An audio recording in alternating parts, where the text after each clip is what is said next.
Good afternoon. આમંત્રિત મહેમાનો અને ટાઈના ત્રણેય ચેપ્ટરના સભ્યગણોનું હાર્દિક સ્વાગત છે. Virtual workshop MSME schemes program for travel industry. TAAI travel agent association of India જે સૌથી જૂનામાં જૂનું ટ્રાવેલ એજન્ટનું એસોસિએશન છે, જેની સ્થાપના 1951માં થઈ હતી. આ એસોસિએશનની અંદર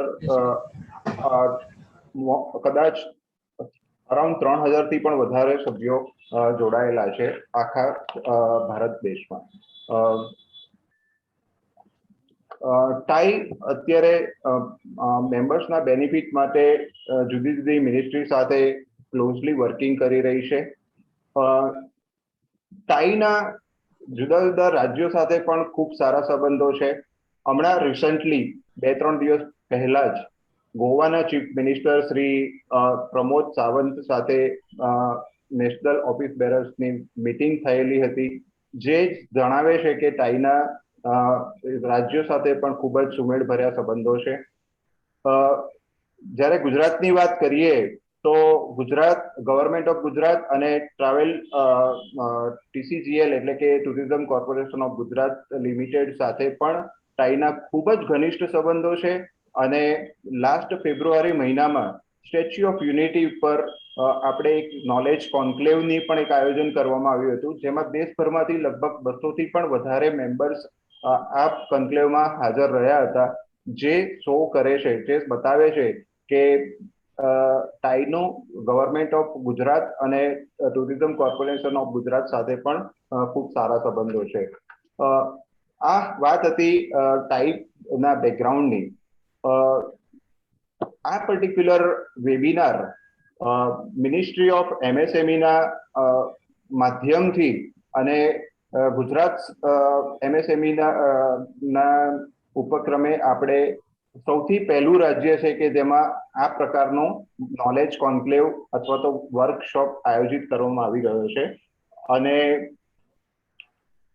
જ્યારે વાત કરીએ કે ટાઈનો મુખ્ય ધ્યેય જ મેમ્બર્સને અપડેટ અને અપગ્રેડ કરવાનો છે, ને એ જ પર્ટિક્યુલર હેતુથી આજે આપણે અહીંયા ભેગા થયા છીએ અને MSME વિશે જાણકારી મેળવવા માટે આપણી સમક્ષ શ્રી TK સોલંકી સાહેબ આપણી સમક્ષ ઉપસ્થિત છે.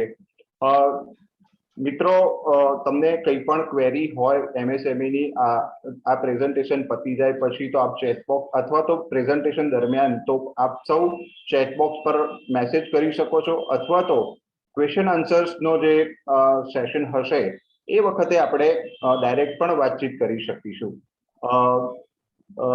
મિત્રો, આપણી પાસે ઘણા બધા MSME રિલેટેડ પ્રશ્નો હશે, જેમ કે MSME શું છે, MSMEમાં એનરોલમેન્ટ કેવી રીતે કરવું, MSMEના શું બેનિફિટ છે, આવા બધા પ્રશ્નો ઘણી બધી વખત જુદા જુદા ફોરમ ઉપર પૂછાતા હોય છે. અને ઘણી વખત આપણી પાસે એનો જવાબ પણ નથી હોતો કે એક્ઝેક્ટલી આનાથી શું ફાયદા છે. તો આજે આપણી સમક્ષ એક સુંદર તક છે કે જે દરમિયાન આપણે બધું જાણી શકીશું MSME રિલેટેડ, અને એના બધા જ પ્રશ્નોના નિરાકરણ માટે આપણી સમક્ષ સોલંકી સાહેબ હાજર જ છે. આપણે આગળ વધતા પહેલા હું સોલંકી સાહેબનો એક બ્રીફ પરિચય આપી દઉં કે શ્રી TK સોલંકી સાહેબ કોમર્સ ગ્રેજ્યુએટ છે અને તેઓએ 1989માં BCom પાસ કર્યું હતું. તેઓ national sample survey government of ઇન્ડિયામાં સ્ટેટિસ્ટિક ઇન્વેસ્ટિગેટર તરીકે જોડાયા હતા અને હાલમાં તેઓ MSME ડેવલપમેન્ટ ઇન્સ્ટિટ્યૂટમાં આસિસ્ટન્ટ ડાયરેક્ટર તરીકે સેવાઓ આપી રહ્યા છે. તેઓ આ પોસ્ટ ઉપર 2010માં બઢતી પામેલા હતા. ખૂબ જ સિનિયર એવા TK સોલંકી સાહેબ આજે આપણી સમક્ષ ઉપસ્થિત છે. TK સોલંકી સાહેબને આગળ ધપાવવાનું કહેતા પહેલા આપણી સમક્ષ આમંત્રિત મહેમાનો અને મારા કલીગ્સ સૌરાષ્ટ્ર અને કચ્છ ચેપ્ટર્સના દેવેનભાઈ અને સૌરાષ્ટ્ર અને સાઉથ ગુજરાત ચેપ્ટર્સના કાંતિભાઈ સોભાગિયા પણ અહીંયા ઉપસ્થિત છે. અને એ પહેલા આપણા રાષ્ટ્રીય ખજાનચી શ્રીરામભાઈ પટેલ પણ આપણી સમક્ષ હાજર છે. તો સૌનું હાર્દિક સ્વાગત છે. અને આપણે શરૂઆત કરીએ પહેલા બંને ચેરમેનને પણ આપણે સાંભળીએ. તો over to Devenbhai. Good afternoon, everyone. Good afternoon, Virendrabhai, હિમાંશુભાઈ અને મારા સૌમિત્રો. આપણે જાણીએ છીએ કે એમએસએમઈ વિશે ઘણું બધું આપણે સાંભળીએ છીએ પણ ખબર નથી. So I think we are thankful to TAI headquarters and especially Dr. Himanshu for arranging this short seminar wherein we will get knowledge about what MSME, how MSME, and it will be an in-depth knowledge session for us. So on behalf of my chapter, I welcome Dr. Solanki and thank you, all of you. Thank you. ધન્યવાદ દેવેનભાઈ.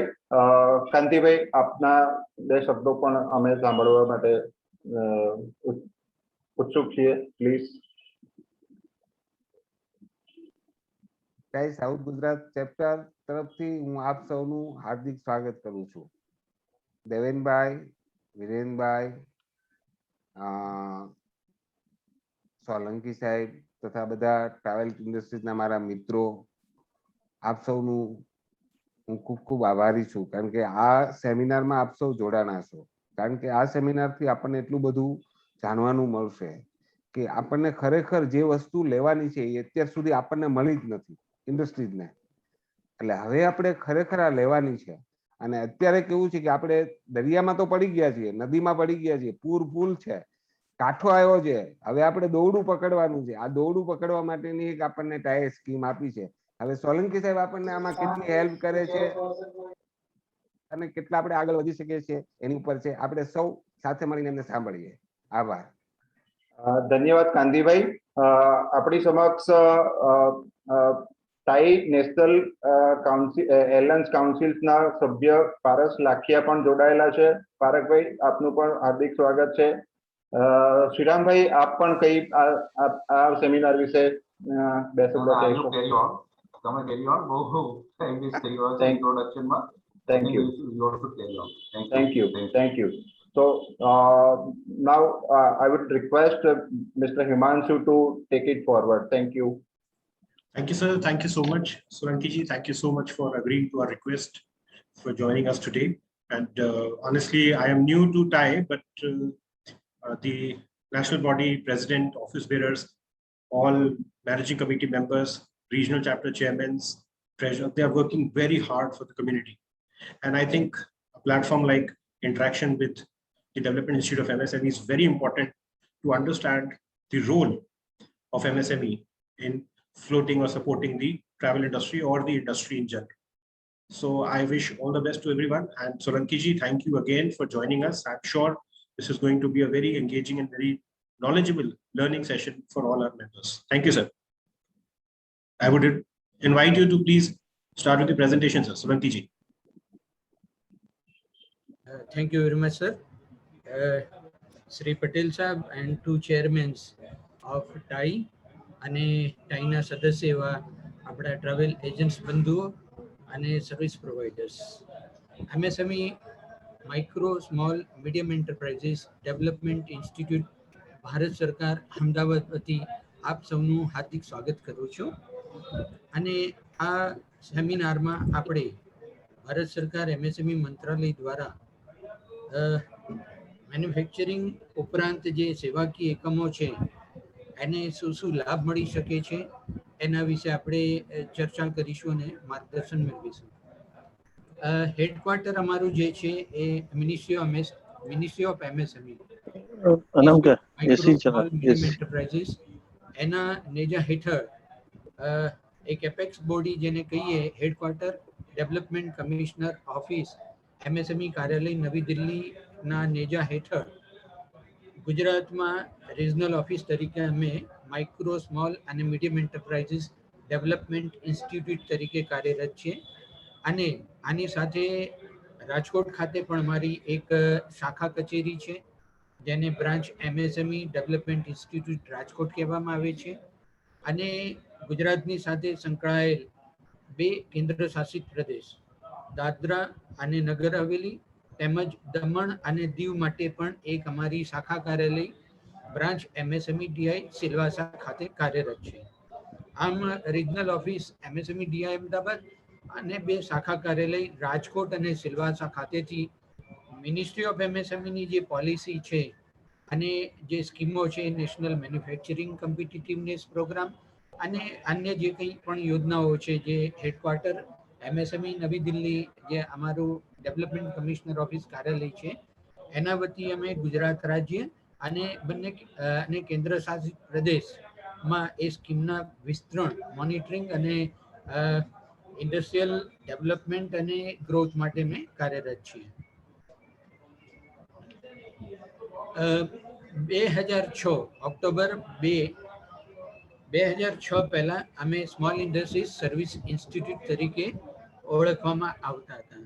એનું કારણ એ હતું કે ભારત સરકાર દ્વારા માત્ર ને માત્ર વિનિર્માણ ક્ષેત્રમાં એટલે કે જે મેન્યુફેક્ચરિંગ એન્ટરપ્રાઇઝીસ છે એને સપોર્ટ માટેની પોલિસી અને સ્કીમ્સ અમલમાં મૂકવામાં આવતી હતી, એની યોજનાઓ લાગુ કરવામાં આવતી હતી. પણ સમયાંતરે જેમ કે prime minister task force committee એક રહે છે જેમાં સમયાંતરે ઔદ્યોગિક વિકાસ અને સુદૃઢ સામાજિક વિકાસને નક્કી કરવા માટે અથવા તેને સુચારુ રૂપથી અમલી કરવામાં અને સર્વાંગિક વિકાસ અને સામાજિક જે આપણે સમાનતા કહીએ, રોજગારીની તકો કહીએ, એના માટે ભારત સરકારે એ જોયું કે માત્ર જે વિકસિત જિલ્લાઓ કે વિકસિત રાજ્યો છે એમાં જ ઔદ્યોગિક વિકાસ ઝડપથી થઈ રહ્યો છે અને એમાં પણ ખાસ કરીને શહેરી ક્ષેત્રોમાં જ ઔદ્યોગિક અથવા સેવાકીય વિકાસ થતો હતો. પણ એવું છે કે આપણે સામાજિક સુખાકારી અને સર્વાંગિક વિકાસ ત્યારે જ હાંસલ કરી શકીએ કે દરેક રાજ્ય, એના જિલ્લા અને એના જે એમ કે શહેરી ક્ષેત્ર તેમજ ગ્રામીણ ક્ષેત્રમાં ઔદ્યોગિક વિકાસ અને સામાજિક વિકાસ એક સમતોલ રીતે થઈ શકે. એટલે ભારત સરકાર SISI જે મંત્રાલય હતું એને એગ્રીકલ્ચર અને રૂરલ ઇન્ડસ્ટ્રીઝ એને મર્જ કરીને MSME development act, micro small medium enterprises વિકાસ અધિનિયમ 2006 2 ઓક્ટોબર 2006 ના દિવસે લાગુ કરવામાં આવ્યો. અને એમાં આ 6 મેઇન ઓબ્જેક્ટિવ્સ આપ જોઈ શકો છો કે જેમાં ખાસ કરીને માઇક્રો લેવલના કે જેને આપણે 2020માં જે investment in plant and machinery અને ટર્નઓવરની જે વ્યાખ્યા આવી એ પહેલા માત્ર investment in plant and machinery અથવા ઇક્વિપમેન્ટના આધારે એને વર્ગીકૃત કરવામાં આવેલું હતું. એટલે માઇક્રો એન્ટરપ્રાઇઝીસને બેન્કર્સ તરફથી ટર્મ લોન મેળવવામાં, વર્કિંગ કેપિટલ લોન મેળવવામાં અથવા પ્રોજેક્ટ રિપોર્ટ ઉપર એક્સટેન્શન મેળવવામાં જે તકલીફો પડતી હતી એ તકલીફો દૂર થાય અને સરળતાથી એમને બેંકમાંથી ટર્મ લોન અથવા વર્કિંગ કેપિટલની જરૂરિયાત સંતોષી શકાય એ એક મેઇન હેતુ છે, જે આપણો પહેલો હેતુ છે.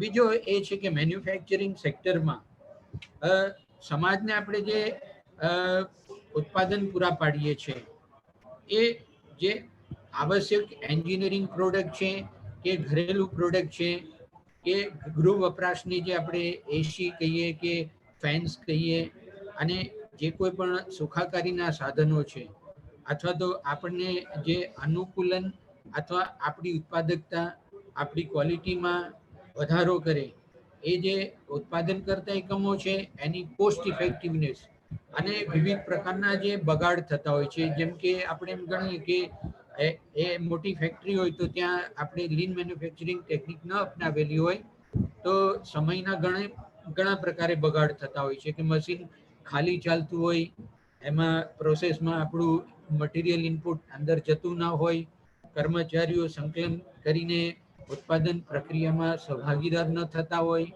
જેના લીધે રિજેક્શન આવતું હોય છે.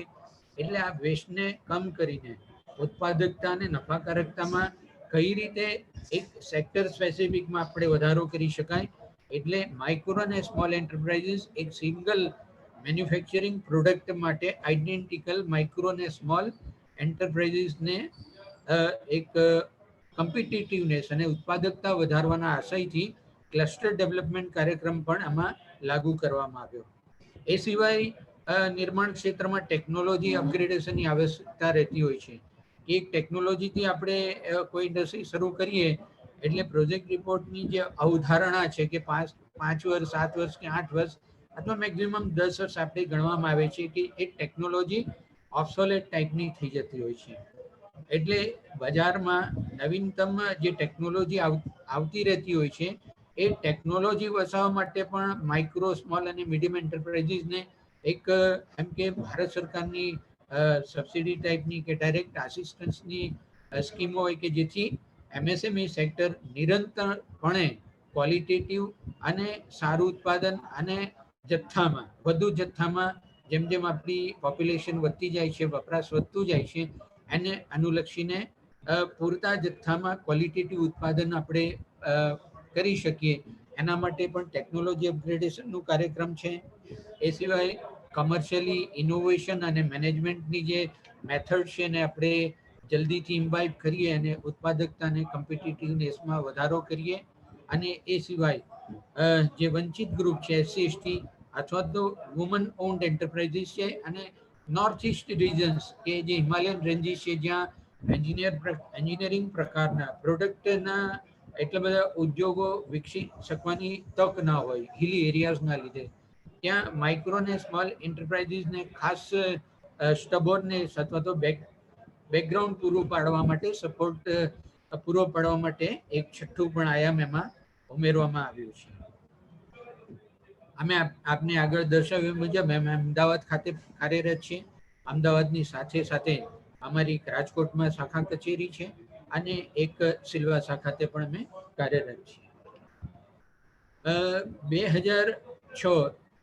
26 જૂન 2020 આપણી MSMEની વ્યાખ્યા પરિભાષા બદલવામાં આવી કે આંતરરાષ્ટ્રીય બજારમાં અથવા તો વિવિધ દેશોમાં દુનિયાના જે વિકસિત દેશો છે, વિકસિત દેશોને અનુલક્ષીને ભારતના માઇક્રો સ્મોલ અને મીડિયમ એન્ટરપ્રાઇઝીસને એક કોમ્પિટિટિવનેસ કાર્યદક્ષતા વધારવા માટે અને એક વૈશ્વિક બજારની તક મળે એ હેતુથી ભારત સરકારે 26 જૂન 2020ના રોજ એક નોટિફિકેશન બહાર પાડ્યું જે મુજબ સેવાકીય અને મેન્યુફેક્ચરિંગ સેક્ટરમાં જે આપણે investment in plant and machinery and equipment MSME act 2006 મુજબ પરિભાષામાં વિનિર્માણ ઉત્પાદન ક્ષેત્ર અને સેવા ક્ષેત્ર બે અલગ હતા, જ્યારે 2020ની પરિભાષા અધિનિયમમાં બંને સેક્ટરને સંકલિત કરી લેવામાં આવ્યા છે અને આ રીતે માઇક્રો સ્મોલ અને મીડિયમ એન્ટરપ્રાઇઝીસ તરીકેનું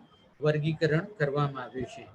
એટલે ટૂંકમાં જે 2017ના GFR જે જનરલ ફાઇનાન્સ રૂલ છે એમાં પરિવર્તન લાવવામાં આવ્યું અને 200 લાખ એટલે કે 2 કરોડ સુધીની જે ટેન્ડર્સ હોય એ ટેન્ડર્સમાં ભારતના MSMEs એમાં સામેલ થઈ શકે એ પરિપ્રેક્ષ્યને ધ્યાનમાં લઈને આ અધિનિયમ મુજબ વર્ગીકરણમાં આપણે ફેરફાર કરવામાં આવ્યો છે, જેથી ભારતના વધુને વધુ માઇક્રો સ્મોલ અને ખાસ કરીને માઇક્રો અને સ્મોલ એન્ટરપ્રાઇઝીસ એ ટેન્ડરમાં પાર્ટિસિપેટ થઈ શકે.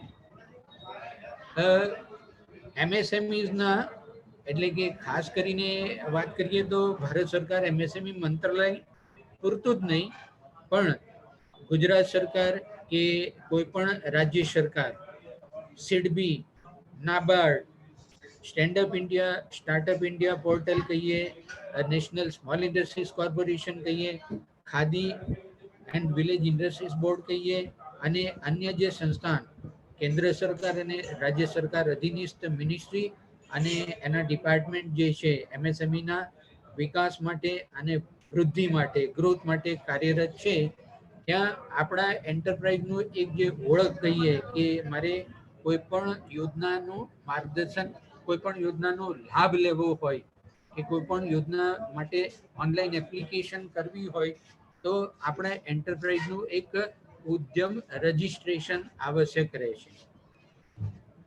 આ અધિનિયમ જે 2020નો જે છે એ અધિનિયમ મુજબ Udyam registration certificate ease of doing business અંતર્ગત રજિસ્ટ્રેશનની પ્રક્રિયાને સરળ કરવી અને ઝડપથી નિઃશુલ્કપણે આપણા એન્ટરપ્રાઇઝનું આપણને એક સર્ટિફિકેટ પ્રાપ્ય થાય અને આપણી એક એની સામે ફરજ પણ છે કે આપણે સરકારી જે કાર્યક્રમો હોય છે સામાજિક વિકાસના કે જે કંઈ પંચવર્ષીય યોજનાઓ છે એ પંચવર્ષીય યોજનામાં ભારત સરકાર કે રાજ્ય સરકાર જે નાણાંનું બજેટરી પ્રાવધાન કરે છે એ સરકારની જે આવકના સ્ત્રોતો છે કરવેરા છે.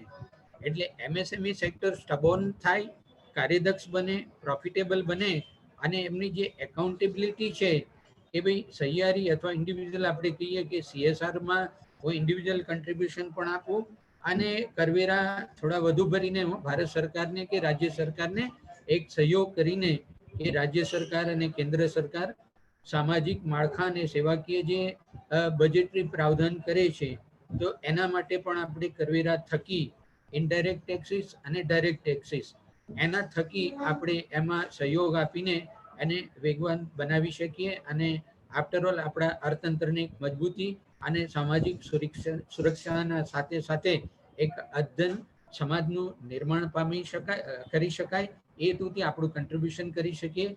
એટલે MSME સેક્ટરને પણ એમ કે GST અને ITR પ્લેટફોર્મ પર લાવી શકાય જેથી એક નિરંતર રીતે આપણા ઓપરેશનનું આપણે રિફ્લેક્શન કરીએ અને આપણી પ્રગતિ છે એ આપણે સરકારને પણ બતાવીએ અને આપણે એના થકી એક સહયોગ પણ પૂરો પાડીએ. એટલે જે ઉદ્યમ રજીસ્ટ્રેશન જે આપણે કરીએ છીએ એ નિઃશુલ્ક છે, પણ મારા એન્ટરપ્રાઇઝના અથવા તો એક એન્ટરપ્રાઇઝના માલિક તરીકે માઇક્રો કે સ્મોલ એન્ટરપ્રાઇઝ જ્યારે પોતાના એન્ટરપ્રાઇઝનું આધાર કાર્ડ કે પેન કાર્ડ ન લીધું હોય તો પર્સનલ આધાર કાર્ડથી એ એન્ટરપ્રાઇઝની નોંધણી કરાવી શકે છે. એ નોંધણી કરાવીએ એટલે જે જૂના એન્ટરપ્રાઇઝ હોય જેનું 3 વર્ષથી વધારે સમયથી ઓપરેશન હોય અને એમણે કોઈ પણ પ્રકારનું સર્ટિફિકેટ ન લીધું હોય તો એ અહીંયા આ રીતે દર્શાવ્યા મુજબ એને ક્લિક કરીને એ એમાં જઈને નોંધણી કરે એટલે બાય ડિફોલ્ટ આ જે અમારું પ્લેટફોર્મ છે, પોર્ટલ છે એ ઇન્કમટેક્સ અને GST વેબસાઇટ સાથે સંકળાયેલું છે. એટલે હું જ્યારે મારા એન્ટરપ્રાઇઝનું રજિસ્ટ્રેશન પ્રોસેસ કમ્પ્લીટ કરું ને સબમિટ કરું એટલે ઇનબિલ્ટ ડિફોલ્ટમાં મારા બંને જગ્યાએ એનું વેરિફિકેશન થશે અને વેરિફિકેશન કમ્પ્લીટ થાય એટલે નોંધણી દરમિયાન મારું જે એમાં ઈમેલ આઈડી દર્શાવ્યું હોય એ ઈમેલ આઈડીમાં એક ખાસ જે બારકોડ છે, આ વખતે એમાં બારકોડ પણ પ્રોવાઈડ કરવામાં આવ્યો છે. તો એ બારકોડ એટલા માટે પ્રોવાઈડ કરવામાં આવ્યો છે કે હું મારા એન્ટરપ્રાઇઝ માટે ગમે ત્યાંથી કોઈ લાભ મેળવવા માંગુ અને મારું સર્ટિફિકેટ ત્યાં હું રજૂ કરું તો એ એજન્સી એ બારકોડને સ્કેન કરીને પણ ઓથેન્ટિસિટી એની રીતે તપાસી શકે છે. વેરિફિકેશન માટે અમારી પાસે એમને મોકલવાની આવશ્યકતા નથી રહેતી કે જેથી સમયનો બચાવ થઈ શકે અને યોગ્ય સમયે એન્ટરપ્રાઇઝને કોઈ પણ યોજનાનો લાભ પ્રાપ્ત થઈ શકે. આ પોર્ટલ પર ઉદ્યમ રજીસ્ટ્રેશન નોંધણી કરાવ્યા પહેલા જે કોઈ વ્યાપારી બંધુ જે એજન્ટ મિત્રો છે, ટ્રાવેલ એજન્સી અથવા ચાર્ટર્ડ એકાઉન્ટન્ટ છે, ટેક્સેશન એડવાઇઝર છે, એડવોકેટ છે કે કોઈ પણ એવી જે સંસ્થાઓ જે GDPમાં વધારો કરે છે, વેલ્યુ એડમાં વધારો કરે છે ને એક પ્રોફિટ મોટિવથી કાર્યરત છે, એ એવી જે વ્યાપારિક નફાના ઉદ્દેશ્યથી કાર્યરત જે પ્રોફેશનલ એન્ટરપ્રાઇઝીસ છે એ આમાં રજિસ્ટ્રેશન હમણાં URC સિવાય અમારી આગળનું જે પોર્ટલ હતું એને ઉદ્યોગ આધાર મેમોરેન્ડમ તરીકે ઓળખવામાં આવતું હતું. એટલે જેમની પાસે ઉદ્યોગ આધાર મેમોરેન્ડમ ઓલરેડી નોંધણી કરાવેલી છે એ આપણે 31 માર્ચ 31 ડિસેમ્બર 2021 સુધી એ વેલિડ રહેશે. અહીંયા આપણને ઉદ્યમ રજીસ્ટ્રેશન જે ફ્રી ઓફ કોસ્ટ છે અને સરળ પ્રક્રિયા છે. કોઈ પણ વ્યક્તિ પોતાની રીતે ક્યાંય પણ એમને જવાની જરૂર નથી અને ખાસ કે જે લોકોનું 1 વર્ષથી ઓછો સમય છે અથવા 3 વર્ષથી ઓછો સમય છે જેમના 3 કમ્પ્લીટ બેલેન્સ શીટ નથી અને એમને જ્યારે ઉદ્યમ રજીસ્ટ્રેશન કરવું હોય તો બાય ડિફોલ્ટમાં એ વેરિફિકેશનમાં ન જાય તો સેલ્ફ ડિક્લેરેશનના આધારે પણ કોઈ પણ જાતના ડોક્યુમેન્ટ અપલોડ કર્યા સિવાય ઉદ્યમ રજીસ્ટ્રેશન સર્ટિફિકેટ નોંધણી કરાવી શકે છે અને 15-20 દિવસના સમયગાળાના અંદર આપણું જે ઈમેલ આઈડી એમાં દર્શાવીએ એમાં એ સર્ટિફિકેટ આવી જાય છે. અને દરેક મિત્રોને મારી નમ્ર વિનંતી છે કે જેમણે પણ રજીસ્ટ્રેશન ન કરાવ્યું હોય અને એમને ઉદ્યમ રજીસ્ટ્રેશન કરવું હોય તો આપણે જે હોમ પેજ પર બ્લુ કલરનું જે સ્ક્રીન દેખાય છે એ ઓથેન્ટિક ઉદ્યમ registration.gov.in વેબસાઇટ પર જઈને જ આપણું રજીસ્ટ્રેશન નોંધણી કરવી.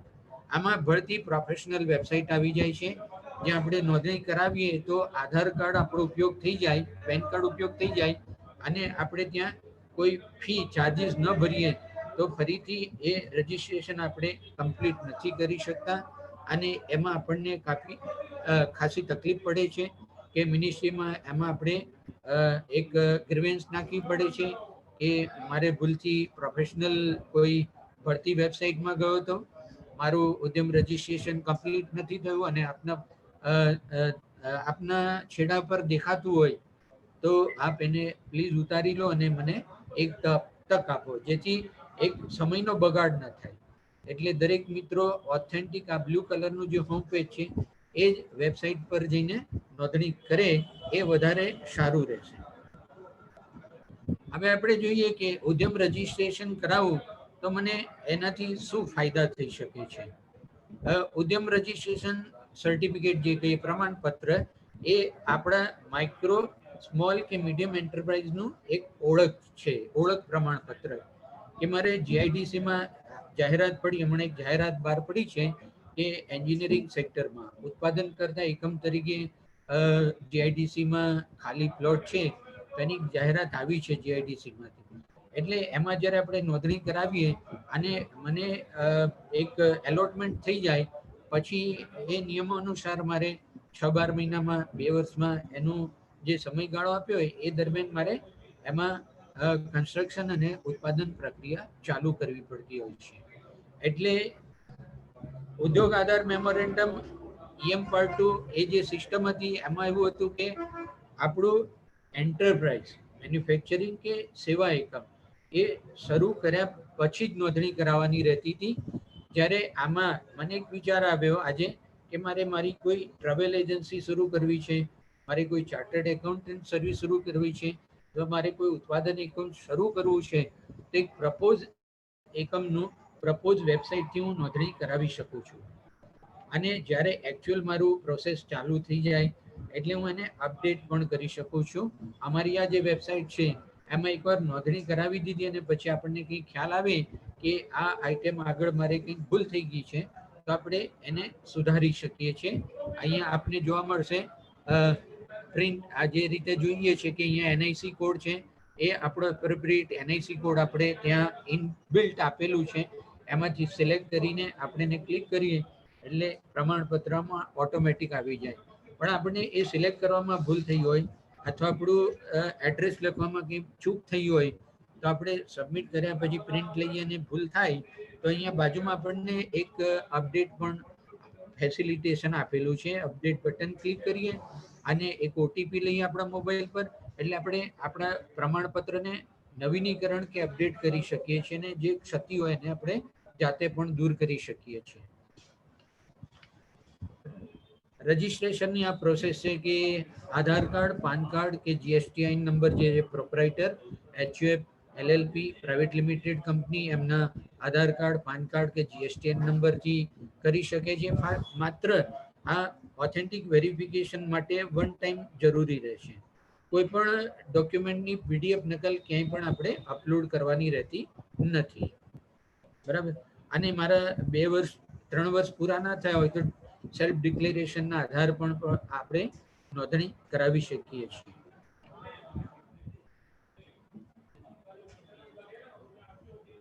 બેનિફિટ જો આપણે જોઈએ તો એક કે મારે કોઈ પણ જગ્યાએ એપ્લિકેશન કરવી છે કોઈ યોજનાની લાભ લેવા માટે તો ઉદ્યમ રજીસ્ટ્રેશન આપણી પાસે જરૂરી બનશે.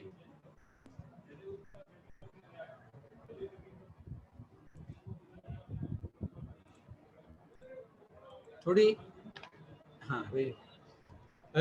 બીજું એ છે કે આના બેનિફિટમાં આપણે જેમ મેં કહ્યું કે કોઈ પણ યોજના, વર્તમાન સમયે જે યોજનાઓ ચાલુ હોય ઉત્પાદન એકમો અને સેવાકીય એકમો અથવા જેમ કે આ પેન્ડેમિક પીરિયડમાં COVID-19ના ફેઝમાં ભારત સરકારે બેન્કર્સની સાથે આત્મનિર્ભર ભારતમાં જે પેકેજીસ ડિક્લેર કર્યા હતા, તો એ પેકેજીસમાં આપણે જે નિયમ અનુસાર એની જે સ્કીમ છે એ મુજબ આપણે એપ્લિકેશન કરીએ તો એની સાથે આપણે આપણું જે એક પ્રોજેક્ટેડ કે મારે આટલા બેનિફિટ જોઈએ છે એલિજિબિલિટી મુજબ અને મેક્સિમમ બેન્કર જે લાભ આપે સહાય, તો એના માટે બેન્કર્સ આપણી પાસે એકમનું એક ઉદ્યમ રજિસ્ટ્રેશન કે ઉદ્યોગ આધાર મેમોરેન્ડમ માંગે છે. એ આપણે એને સબમિટ કરીએ એટલે આપણી લોન જે છે કે આપણી જે સહાય છે એ આપણને જલ્દીથી ટાઈમલી રિલીઝ થાય, ડિસ્બર્સ થાય, એપ્રુવલ થાય. એટલે આપણે બેંક પાસેથી આપણા પ્રોજેક્ટના વિસ્તરણ માટે પણ પ્રોજેક્ટ તૈયાર કરીને મૂક્યો હોય તો એમાં પણ જો એક્ઝિસ્ટિંગ એન્ટરપ્રાઇઝ હોય તો એમને પણ આ ઉદ્યોગ આધાર મેમોરેન્ડમ અથવા યુઆરસી આવશ્યક રહેશે.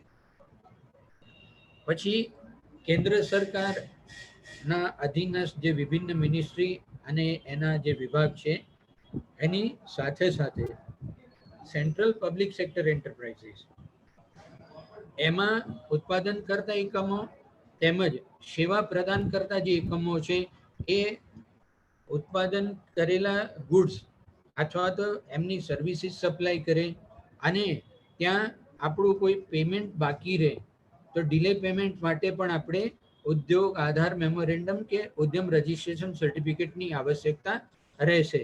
એટલે માઇક્રો અને સ્મોલ એન્ટરપ્રાઇઝીસ જે છે એને ખાસ કરીને સ્ટબોર્નેસ અને ડિલે પેમેન્ટ ન થાય, નુકસાન ન થાય અને બાકી લેણા સમયસર મળી રહે એ માટે ડિલે પેમેન્ટ્સની પણ એક અમારી સ્કીમ છે, એ ઓનલાઈન પોર્ટલ પર પણ ઉપલબ્ધ છે. અને એની સાથે સાથે કે MSMED 2006 મુજબ કોઈ પણ માઇક્રો અને સ્મોલ એન્ટરપ્રાઇઝીસ કે મીડિયમ એન્ટરપ્રાઇઝીસ અને ખાસ કરીને માઇક્રો અને સ્મોલને વધારે સુરક્ષિતતા આપવામાં આવેલી છે, કારણ કે એ એકમોને નાણાકીય તકલીફો વધારે પડતી હોય કે ઉચ્ચ દરે અથવા સમયસર જરૂરિયાતના નાણાં મારી પાસે ઉપલબ્ધ ન હોય તો હું પરિચિત, સગા સંબંધી કે બેંક પાસેથી સમયસર ન મેળવી શકો એવું બને.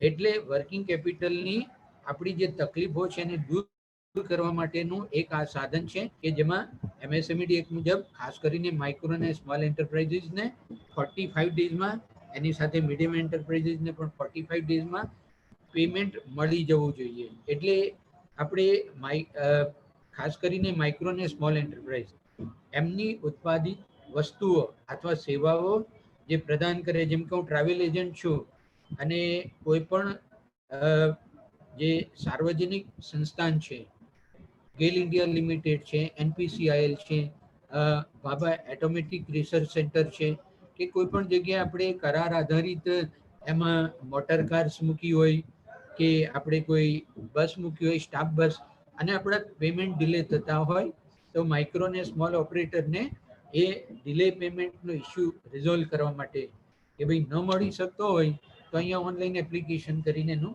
નિરાકરણ આવી શકે છે. એ સિવાય 2018-19 દરમિયાન પછી કે તમને ખૂબ આગળ વધારે થઈ જતા પાછી એમ કરું.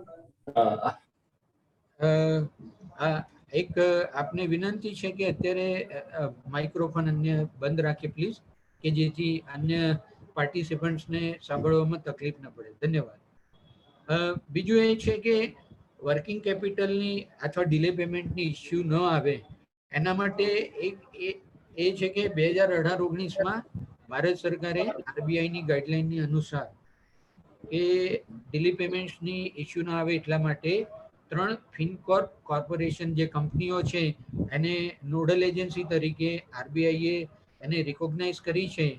એટલે માઇક્રો અને સ્મોલ એન્ટરપ્રાઇઝ જે કોઈ લાર્જ ઇન્ડસ્ટ્રી કે સેન્ટ્રલ પબ્લિક સેક્ટર એન્ટરપ્રાઇઝીસ અથવા સેન્ટ્રલ ગવર્મેન્ટ ડિપાર્ટમેન્ટ્સ, મિનિસ્ટ્રીઝને ઉત્પાદિત વસ્તુઓ પૂરી પાડે કે સેવાઓ આપે તો એમ કે એમને પણ મોટિવેટ કરે કે આ ત્રણમાંથી કોઈ પણ એક સંસ્થા સાથે એ નોંધણી કરે, એટલે આમાં સપ્લાય કરનાર અને સપ્લાય મેળવનાર એ બંને એન્ટરપ્રાઇઝ આમાં રજિસ્ટ્રેશન કરે તો એમાં એવું છે કે મેં ફોર એક્ઝામ્પલ ગેલ ઇન્ડિયા લિમિટેડને મેં 2 કરોડ રૂપિયાનો માલ સપ્લાય કર્યો છે અને એમણે એ માલ રિસીવ કર્યો, એ રિસીટ મારી પાસે આવે, એમને બિલ મોકલી આપો અને એમની રિસીટ આવે તો મારું બિલ હું આ ત્રણમાંથી ગમે તે સંસ્થા RXIL, invoicemart.com કે M1 એક્સચેન્જ જે એજન્સી છે એને બિલ જે દર નક્કી કર્યો હોય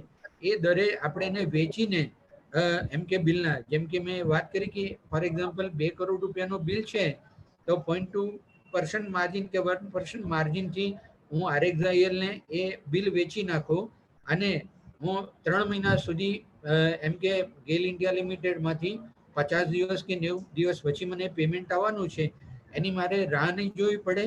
એ જવાબદારી RXIL ની રહેશે. એ RXIL જે છે એ જે તે જે એજન્સી છે કે for example GAIL India limited એની પાસેથી 90 દિવસ પહેલા શો કરીને એ 90 દિવસ પછી પણ શો કરીને એ બિલના નાણાં મેળવશે. એટલે મારે ફોર એક્ઝામ્પલ કે 2 કરોડ ઉપર મેં 1 લાખ રૂપિયા ચાર્જ આપ્યો તો મારી પાસે 1,99,00,000 અને 99 લાખ રૂપિયા મારી પાસે આવી જવાના છે. આવા નંબર ઓફ ટ્રાન્ઝેક્શન્સ મારા મેં એમ કે આ પ્લેટફોર્મ થકી કર્યા હોય તો મને ડિલે પેમેન્ટ કે વર્કિંગ કેપિટલની સમસ્યા ઉત્પન્ન થશે નહીં અને મારા જે નાણાં છે એની પ્રવાહિતા, એનું રોટેશન જળવાશે અને હું આખા વર્ષ દરમિયાન કે આવનારા સમયમાં વધુને વધુ ચીજવસ્તુનું ઉત્પાદન કરી શકીશ કે વધુ સારી અને નિરંતર સેવાઓ વધુ પ્રમાણમાં સમાજને ઉપલબ્ધ કરાવી શકીશ. એની સાથે જોઈએ કે પબ્લિક પ્રોક્યોરમેન્ટ પોલિસી 2012 મુજબ માઇક્રો અને સ્મોલ એન્ટરપ્રાઇઝીસ ઉત્પાદન કરતા અને સેવાકીય એકમો એમને આ સેન્ટ્રલ પબ્લિક સેક્ટર એન્ટરપ્રાઇઝીસ કે કેન્દ્રીય સરકારના જે મંત્રાલય અને એના અધીનિષ્ઠ વિભાગો છે એમાં એમની જે 100%ની જે પરચેસ છે, પ્રોક્યોરમેન્ટ જે કરવાની હોય છે એમાંથી 25% એ માત્ર ને માત્ર ભારતના જે માઇક્રો અને સ્મોલ એન્ટરપ્રાઇઝીસ છે એમની પાસેથી જ પરચેસ કરવા માટે ભારત સરકાર MSME મંત્રાલય દ્વારા મેન્ડેટરી કરવામાં આવ્યું છે. એ 25%ની અંતર્ગત 4% જે છે એ માત્ર ને માત્ર શેડ્યુલ કાસ્ટ અને શેડ્યુલ ટ્રાઇબના જે માઇક્રો અને સ્મોલ એન્ટરપ્રાઇઝીસ છે એમની પાસેથી પરચેસ કરવાનું રહેશે અને એમાં વળી પાછું 2018-19માં 3% વુમન એન્ટરપ્રાઇઝીસને એક વિકાસનું પીઠબળ મળી રહે એ આશયથી 3% એમના માટે પણ પ્રાવધાન કરવામાં આવ્યું છે. એટલે MSME એક જે મંત્રાલયની અમારી સ્કીમ છે પબ્લિક પ્રોક્યોરમેન્ટ પોલિસી એનું પણ ઓનલાઈન મોનિટરિંગ કરવામાં આવે છે.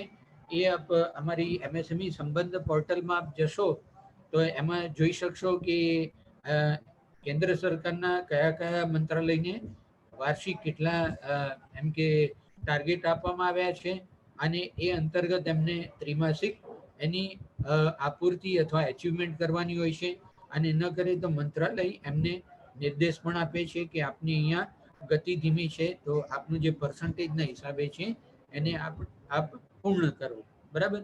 બીજું એ છે કે જ્યાં અર્નેસ્ટ મની ડિપોઝિટ ભરવાની હોય ટેન્ડરમાં તો માઇક્રો ને સ્મોલ એન્ટરપ્રાઇઝીસને ઉદ્યોગ આધાર મેમોરેન્ડમ અથવા ઉદ્યમ રજિસ્ટ્રેશન સર્ટિફિકેટ મેન્યુફેક્ચરિંગ સેક્ટર માટે ક્યાંક કોઈક એજન્સી NSIC સર્ટિફિકેટ માંગે છે પણ એની સાથે સાથે જો NSIC સર્ટિફિકેટ ન હોય તો પણ ઉદ્યોગ આધાર મેમોરેન્ડમ કે ઉદ્યમ રજિસ્ટ્રેશન સર્ટિફિકેટ સાથે without Ernst money number of tenders in a year micro અને સ્મોલ એન્ટરપ્રાઇઝીસ એમાં ભાગ લઈ શકે છે, ટેન્ડર ભરી શકે છે.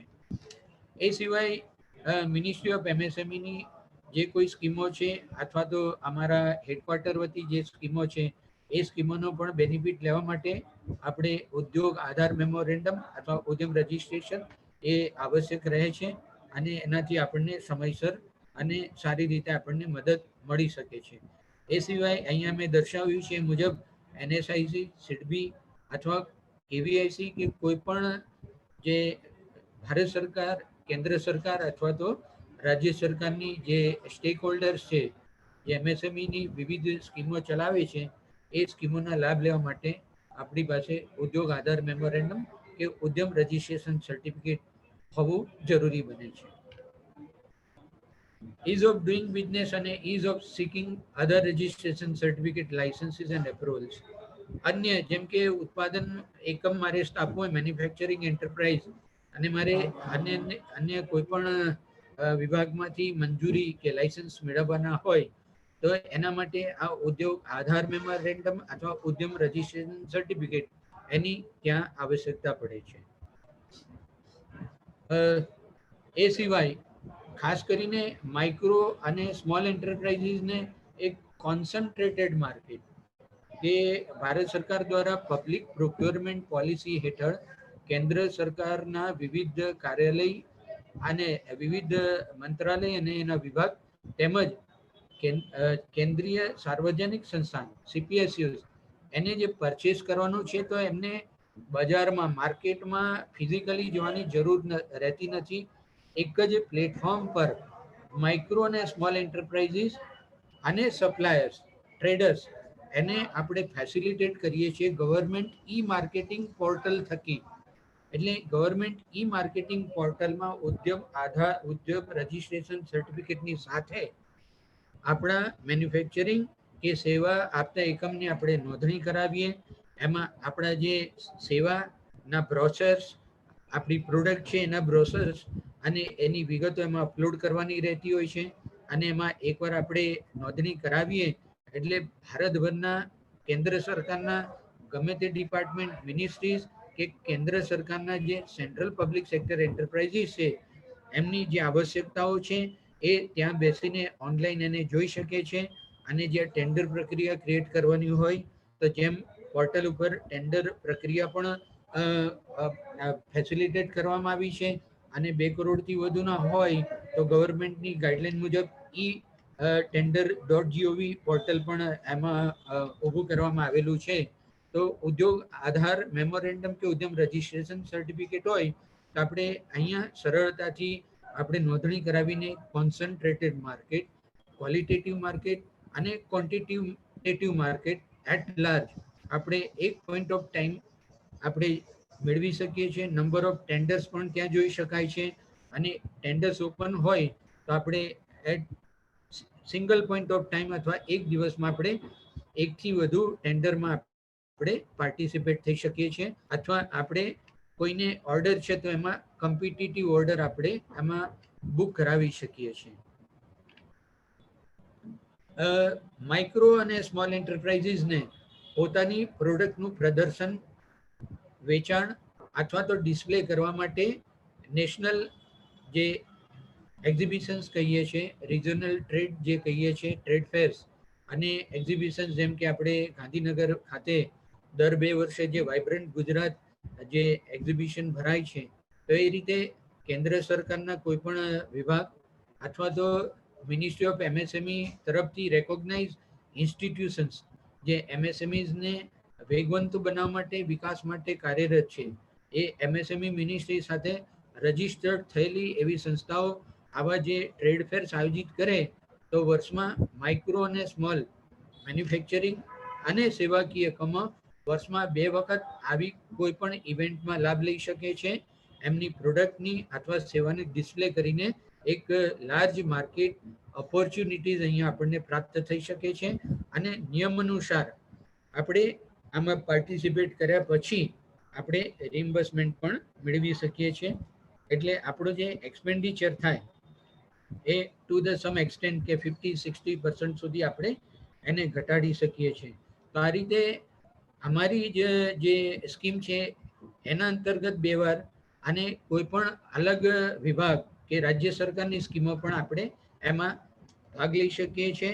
અને એઝ મેની નંબર ઓફ અલગ અલગ ઇવેન્ટ્સમાં એ સંસ્થાના નિયમ અનુસાર આપણે એમાં ભાગ લઈ શકીએ છીએ. એટલે આપણી પાસે ઉદ્યમ રજિસ્ટ્રેશન સર્ટિફિકેટ હોય તો આ રીતે આપણા વેચાણના કે ડિસ્પ્લેના આશયથી આપણે નંબર ઓફ ટ્રેડ ફેર્સમાં રિજનલ અથવા ઇન્ટરનેશનલ જે ઇવેન્ટ હોય છે એમાં પણ આપણે ભાગ લઈ શકીએ છીએ. માર્કેટિંગ અને પ્રોક્યોરમેન્ટ એ અમારી એક સ્કીમ છે. એમાં ડોમેસ્ટિક અને ઇન્ટરનેશનલ ટ્રેડ ફેર છે એમાં પણ આ રીતે ઓર્ગેનાઇઝ જે ઇન્સ્ટિટ્યૂટ કરતું હોય એ સંસ્થા અમારી સાથે આ રીતનો કોઈ ટ્રેડ ફેર આયોજિત થવાનો હોય તો એને પહેલા રજિસ્ટ્રેશન મિનિસ્ટ્રી ઓફ એમએસએમઈ સાથે ડીસી એમએસએમઈ અમારી જે ડેવલપમેન્ટ કમિશનર ઓફિસ એની સાથે સંકલનમાં તમે નોંધણી કરાવો અને એમાં પ્રાયર નોંધણી એપ્રુવલ મળે તો એમાં એ ઇન્સ્ટિટ્યૂટને 10 થી 15 લાખ રૂપિયા સુધી ઓર્ગેનાઇઝરને ભારત સરકાર મિનિસ્ટ્રી ઓફ એમએસએમઈ તરફથી એટલી ગ્રાન્ટ સહાય મળતી હોય છે. અને આ ઇવેન્ટમાં ઓર્ગેનાઇઝર 10 થી વધારે માઇક્રો અને સ્મોલ એન્ટરપ્રાઇઝીસને આવેદન કરીને પાર્ટિસિપેટ કરાવે તો એ ઇન્ડિવિજ્યુઅલ એન્ટરપ્રાઇઝીસને પણ આ નિયમ અંતર્ગત સ્ટોલ રેન્ટ અને જે નિયમ મુજબ એમને કન્ટિન્જન્સી એક્સપેન્ડિચર અને આવવા જવાનું ભાડું છે એ નિયત સીમામાં એમને કે રિજિયોનલ ટ્રેડ ફેર કે international trade fair, regional trade ફેરમાં AC2 ટાયર અને ઇન્ટરનેશનલ ટ્રેડ ફેરમાં પાર્ટિસિપેટ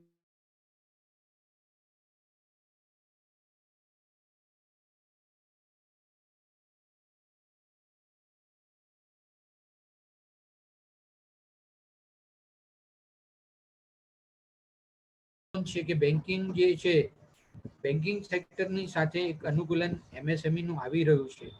એટલે આપણે એવું વિચારીએ કે જે 2 દશક પહેલા MSMEs ને ટર્મ લોન કે વર્કિંગ કેપિટલ લોન લેવા માટે તકલીફ પડતી હતી એ કંઈક અંશે હળવી થઈ છે. હવે આજના સમયમાં એવું છે કે આપણને એક તકલીફ એ પડે છે કે મારી પ્રોડક્ટ કે મારી સર્વિસીસનું હું કયા પ્લેટફોર્મ પર એક પબ્લિસિટી કરું અને વધારે ને વધારે ગ્રાહકો ક્લાયન્ટલ્સ અથવા તો ઉપભોગ કરનાર વર્ગ સુધી હું પહોંચી શકું. એ આશયથી ભારત સરકારે 2016-17માં ડિજિટલ MSME સ્કીમ લોન્ચ કરવામાં આવી, જેમાં અમારી નોડલ એજન્સી છે Tata consultancy, electronics corporation of India limited અને software technology parks of India. એટલે આ સ્કીમની અંતર્ગત આપણે બેનિફિટ લઈએ એટલે ક્લાઉડ કમ્પ્યુટિંગ એમાં નિયમ મુજબ આપણને સ્પેસ પ્રોવાઈડ પૂરી કરવામાં આવે છે અને એમાં માઇક્રો અને સ્મોલ અને મીડિયમ એન્ટરપ્રાઇઝીસના આધારે એને 50, 60 અને 80% સ્કેલ મુજબ પ્રમાણમાં એને રિમ્બર્સમેન્ટ લાભ આપવામાં આવે છે જે ખર્ચો થાય એના.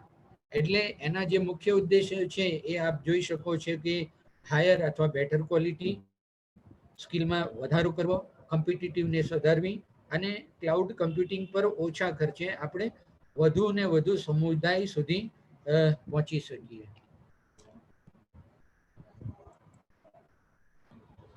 બીજું એ છે કે નવા ઉદ્યોગ સાહસિકોને એમનું પોતાનું નવું એન્ટરપ્રાઇઝ સ્થાપવું છે અથવા તો એક્ઝિસ્ટિંગ એન્ટરપ્રાઇઝીસને એમના સેવાકીય કે મેન્યુફેક્ચરિંગ એકમને એમ કે વિસ્તરણ કરવું છે તો એક્ઝિસ્ટિંગ એન્ટરપ્રાઇઝ એનો વિસ્તરણનો એક પ્રોજેક્ટ તૈયાર કરે છે અને એ પ્રોજેક્ટ બેન્કર્સ પાસે મૂકે.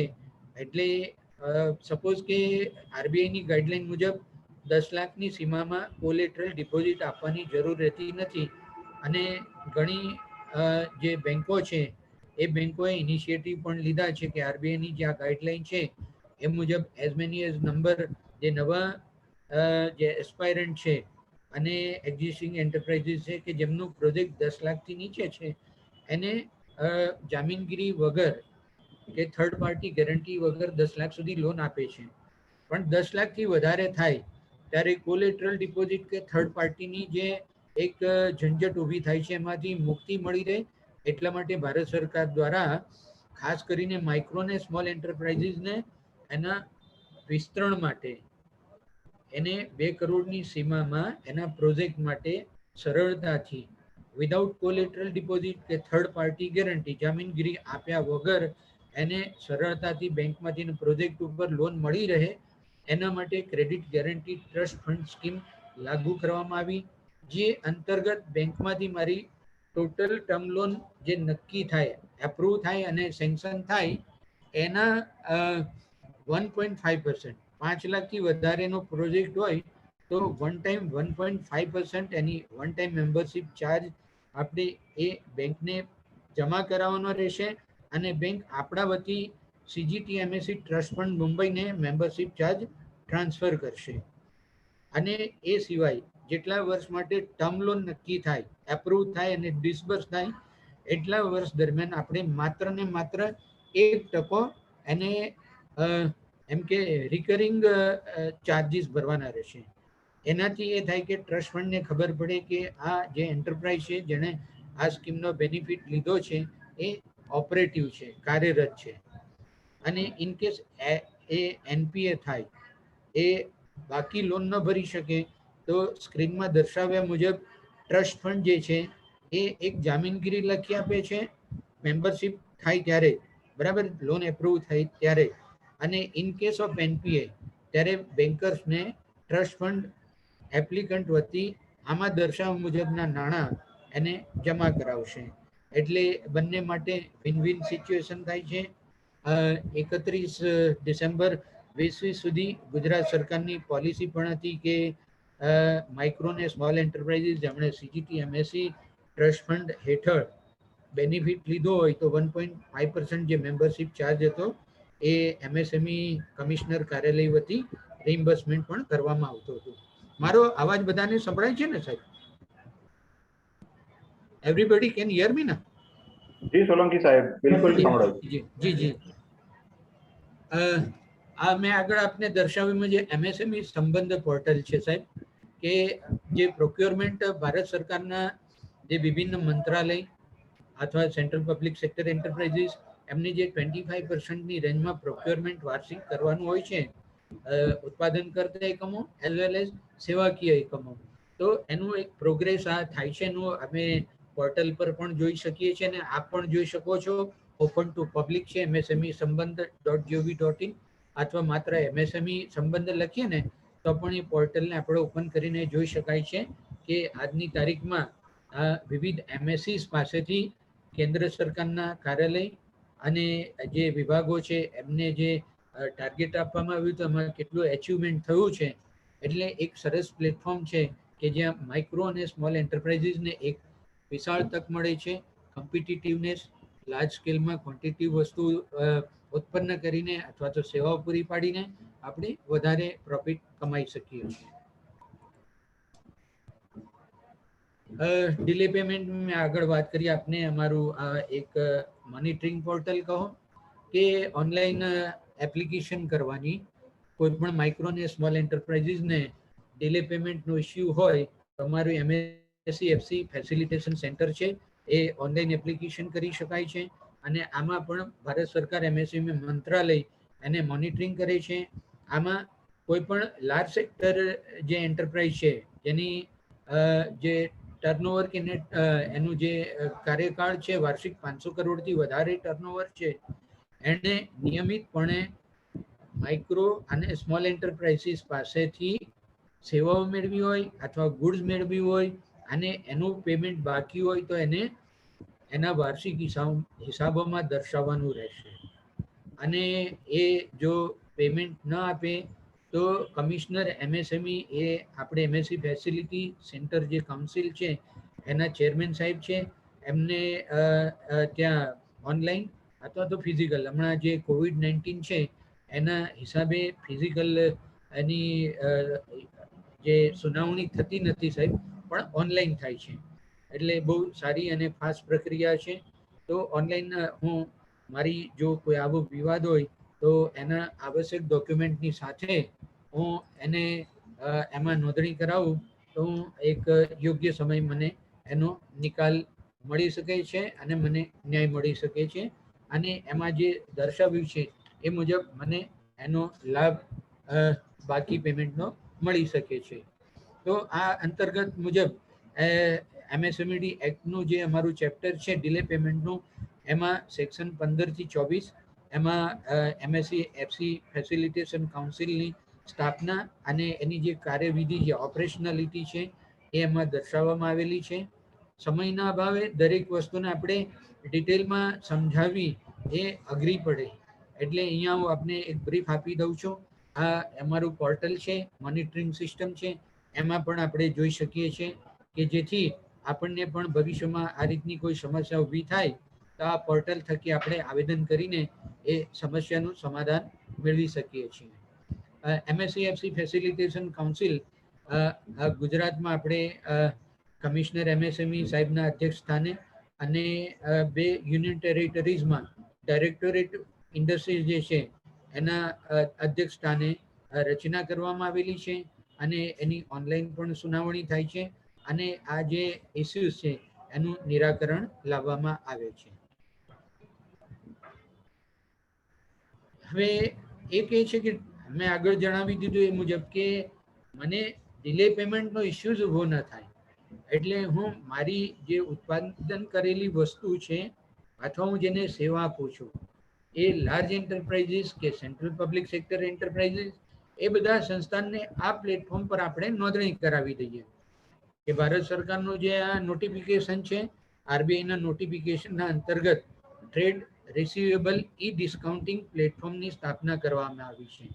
એની અંદર મેં આગળ જે સ્લાઇડ છે એમાં દર્શાવી દીધું ઓલરેડી. RXIL, M1 એક્સચેન્જ અને indiamart.com જે છે એ પોર્ટલ જે છે નોડલ એજન્સીમાં આપણે નોંધણી બંને જણા કરાવીએ એટલે ડ્યુ ડેટથી પહેલા મારું બિલ હું વેચી નાખું અને આપની પાસેથી ડ્યુ ડેટથી નાણાં મેળવવાની મારે જરૂર રહેતી નથી. હું થર્ડ પાર્ટી જે RXIL ને મારું બિલ વેચી નાખ્યું તો આપના વતી હું ત્યાંથી બિલના નાણાં મેળવીને વર્કિંગ કેપિટલની મને તકલીફ હોય તો હું દૂર કરી શકું છું અને એ આપણી પ્રોડક્શન સાયકલ કે આપણી સેવાની જે સાયકલ છે, આપણને જે આવશ્યક પાર્ટ્સ ને ઇક્વિપમેન્ટ્સ ખરીદવા હોય બીજે સેવા આપવા માટે તો એ સાયકલને આપણે નંબર ઓફ સાયકલ પર યર આપણે ઇન્ક્રીઝ કરીને આપણી કાર્યદક્ષતા, આપણું નફાકારકતા છે એમાં આપણે વધારો કરી શકીએ છીએ. એ મેં આગળ દર્શાવ્યા મુજબ અહીંયા રિપીટ થઈ ગયા સ્લાઇડ મારી. M1 એક્સચેન્જ, invoicemart.com અને RXIL.in. હવે એવું છે કે દ્વિપક્ષીય સંબંધ હોવા જરૂરી બને છે, સામાજિક અથવા તો પ્રોફેશનલ કે જે આપણે કહીએ કે મેન્યુફેક્ચરિંગ એન્ટરપ્રાઇઝીસ અને અનેક સંસ્થાન છે.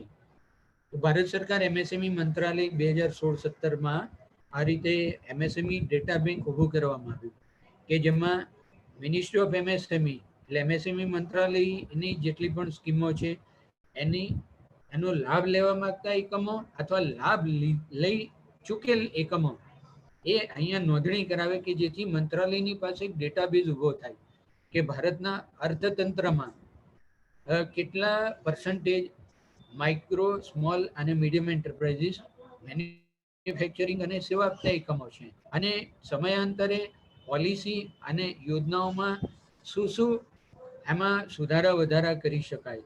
તો એક ડેટાબેઝ હાથમાં હોય તો એક સુચારુ નીતિ બની શકે એ આશયથી ડેટાબેઝ એક બનાવવામાં આવી www.msmedatabank.in.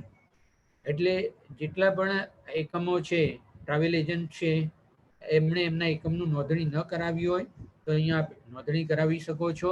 ફ્રી ઓફ કોસ્ટ છે અને સરળ છે.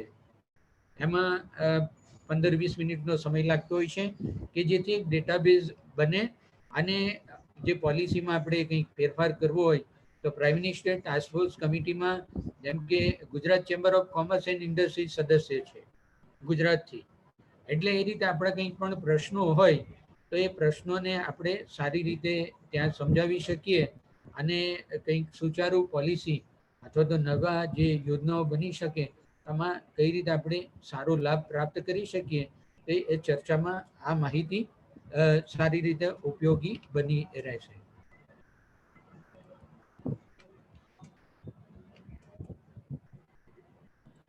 આગળ જઈએ તો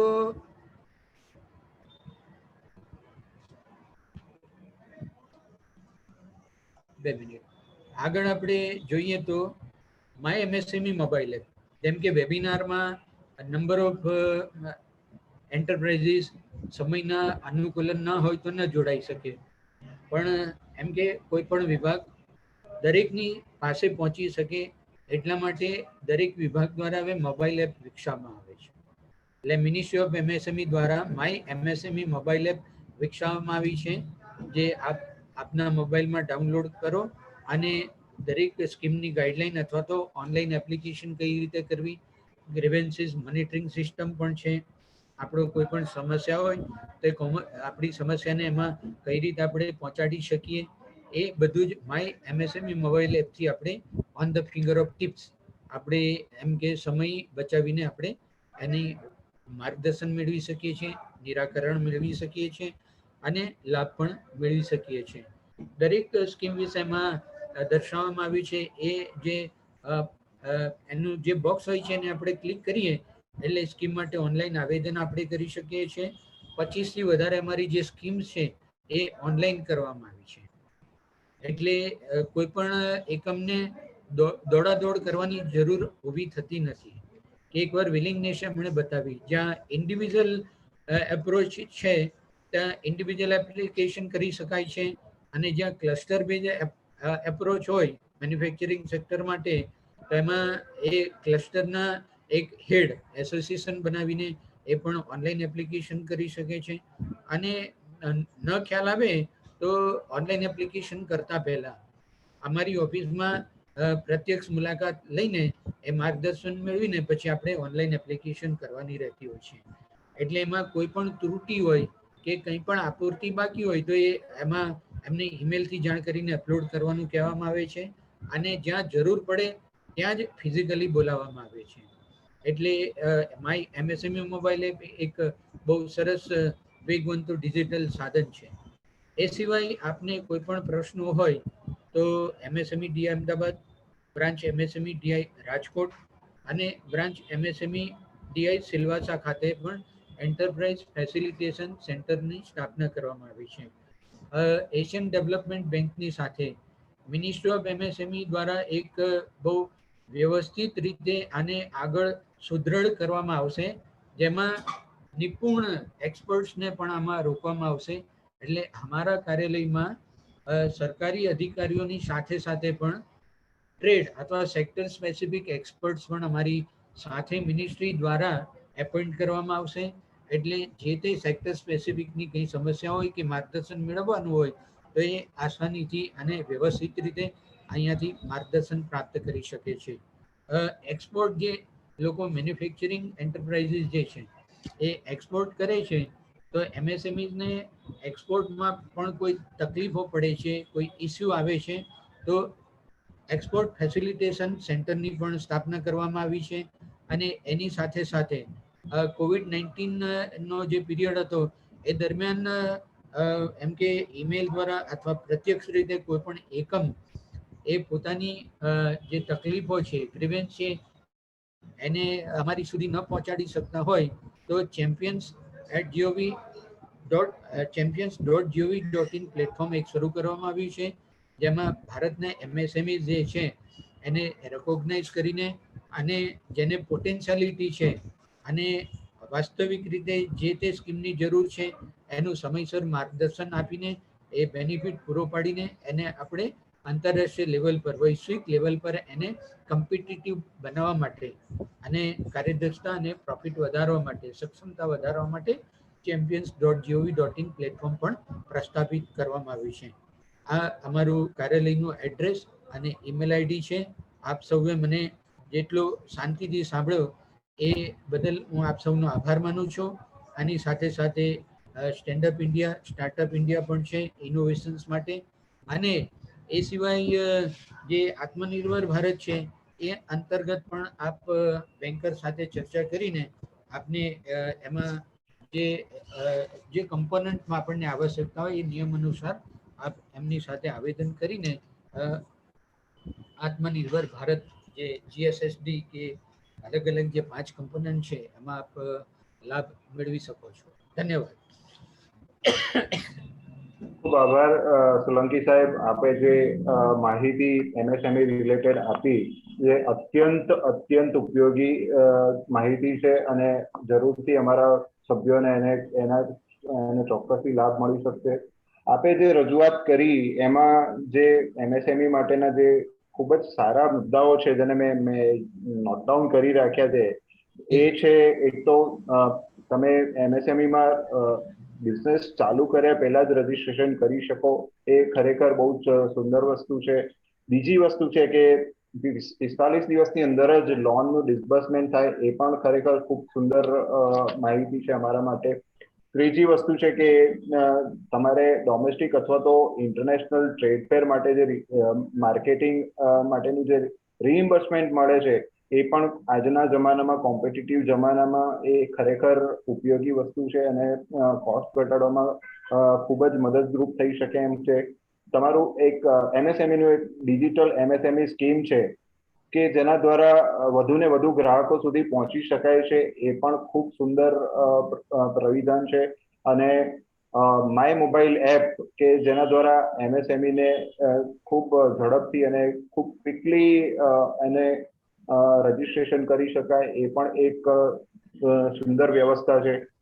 તો આ બધી વસ્તુઓ ખરેખર અમને બધાને લાભદાયક થશે જ થશે.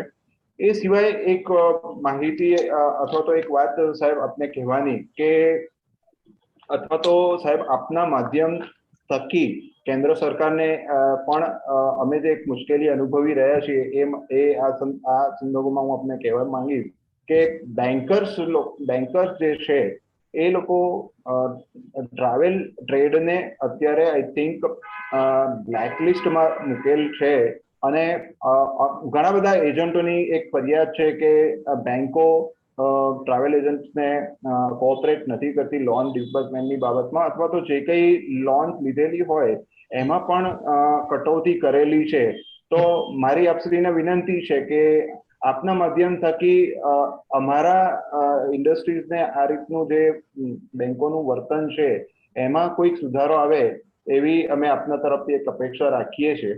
જી સાહેબ, આમાં આપની એક વસ્તુ કહીશ કે આપનું એક લેટરેડ ઉપર એક આવેદન મોકલી આપો. ઓકે. અને બ્લેકલિસ્ટ કરેલા છે એ માત્ર એમ કે મૌખિક વાત છે કે કોઈ એવું પરિપત્ર બહાર પડેલું છે?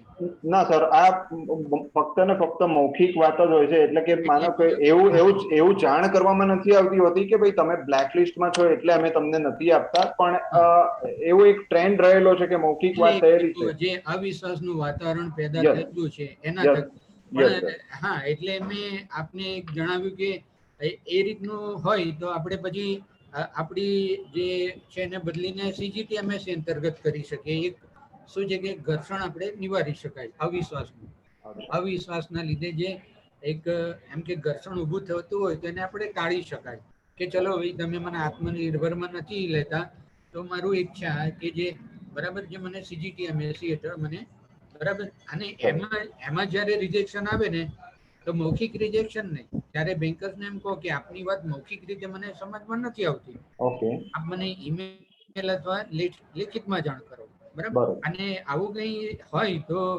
MSME મીટિંગમાં અવશ્ય મૂકીશું, પણ એક આપની તકલીફ જે છે એ આપ અમને મોકલી આપો. એટલે રિઝર્વ બેંક ઓફ ઇન્ડિયાની એક લગભગ 3 સપ્ટેમ્બર એક MSME મીટિંગ થવાની છે.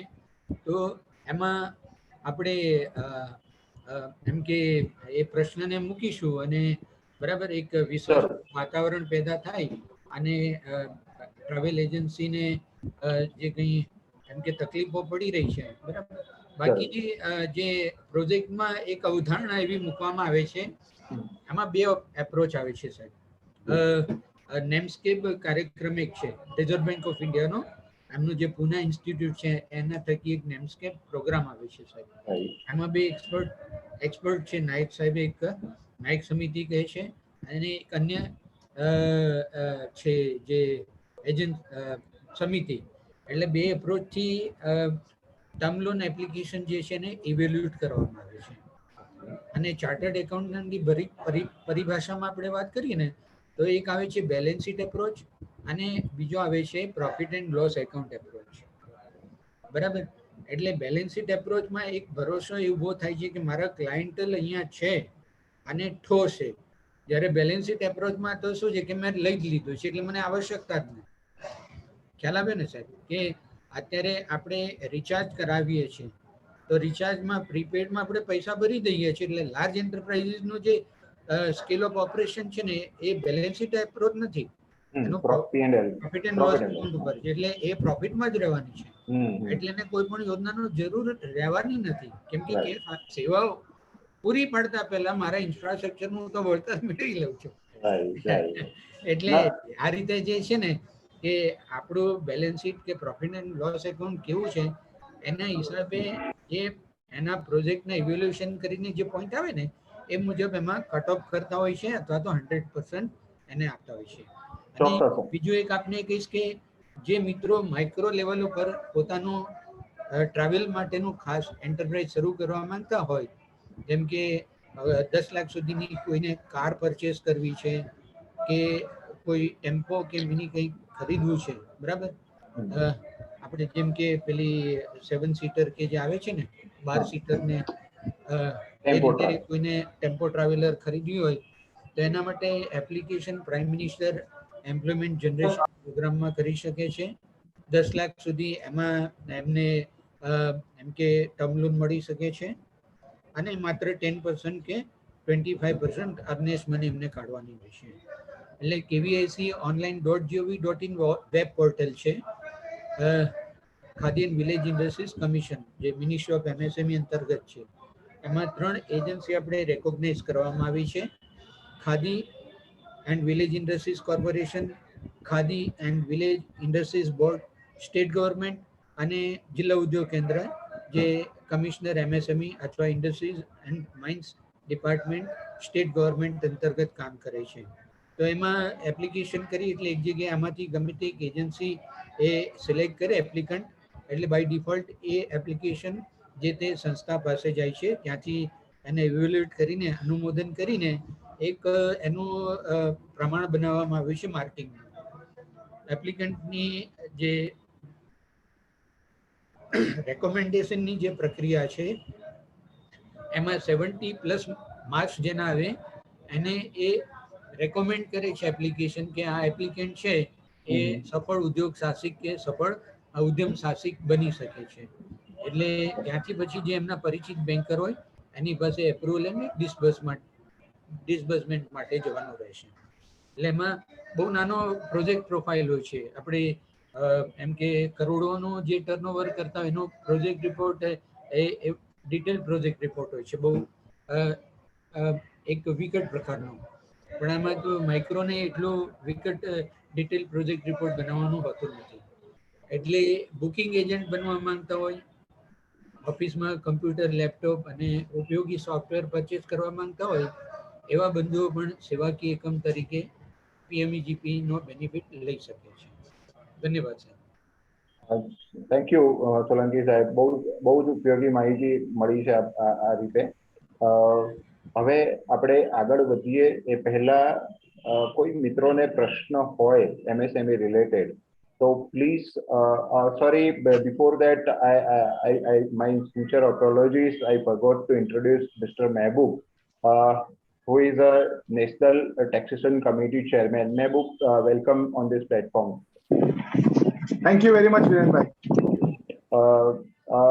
મિત્રો કોઈને કોઈ પ્રશ્ન હોય તો પ્લીઝ આપ પૂછી શકો છો. સોલંકી સાહેબ આપના પ્રશ્નોના નિવારણ માટે આપની સમક્ષ હાજર જ છે, તો પ્લીઝ તેને પણ કંઈ પણ પ્રશ્ન હોય તો પ્લીઝ ગો હેડ.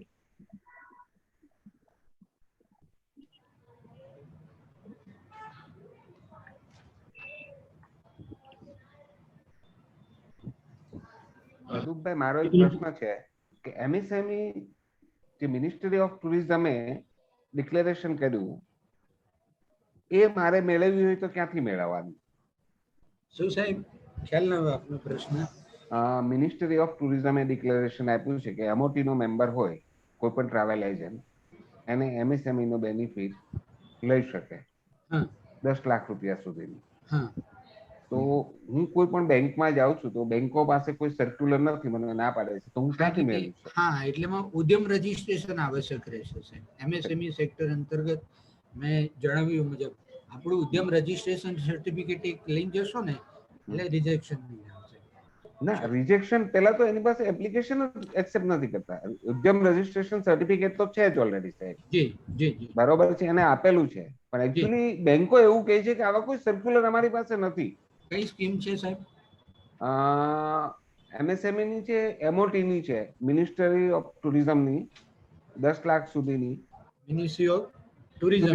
હા, બરાબર બરાબર. ચાલો જોઈએ, હું એને જોઈ લઈશ મિનિસ્ટ્રી ઓફ ટુરિઝમમાં. અને મિનિસ્ટ્રી ઓફ ટુરિઝમમાં આપે સર્ચ કરી છે કે એમને તમે કોઈ પત્ર પાઠવ્યો છે એસોસિએશન વતી, ટ્રાઈ વતી? ટ્રાઈ વતી કોઈ પત્ર નથી પાઠવ્યો, કારણ કે એકચ્યુઅલી એટલે એવું છે કે સાહેબ આપણે કોઈ પણ મિનિસ્ટ્રીની છે ને જે સર્ક્યુલેટ થતી હોય છે, બરાબર, RBI is part of MSME stakeholders, priority lending sector, બરાબર.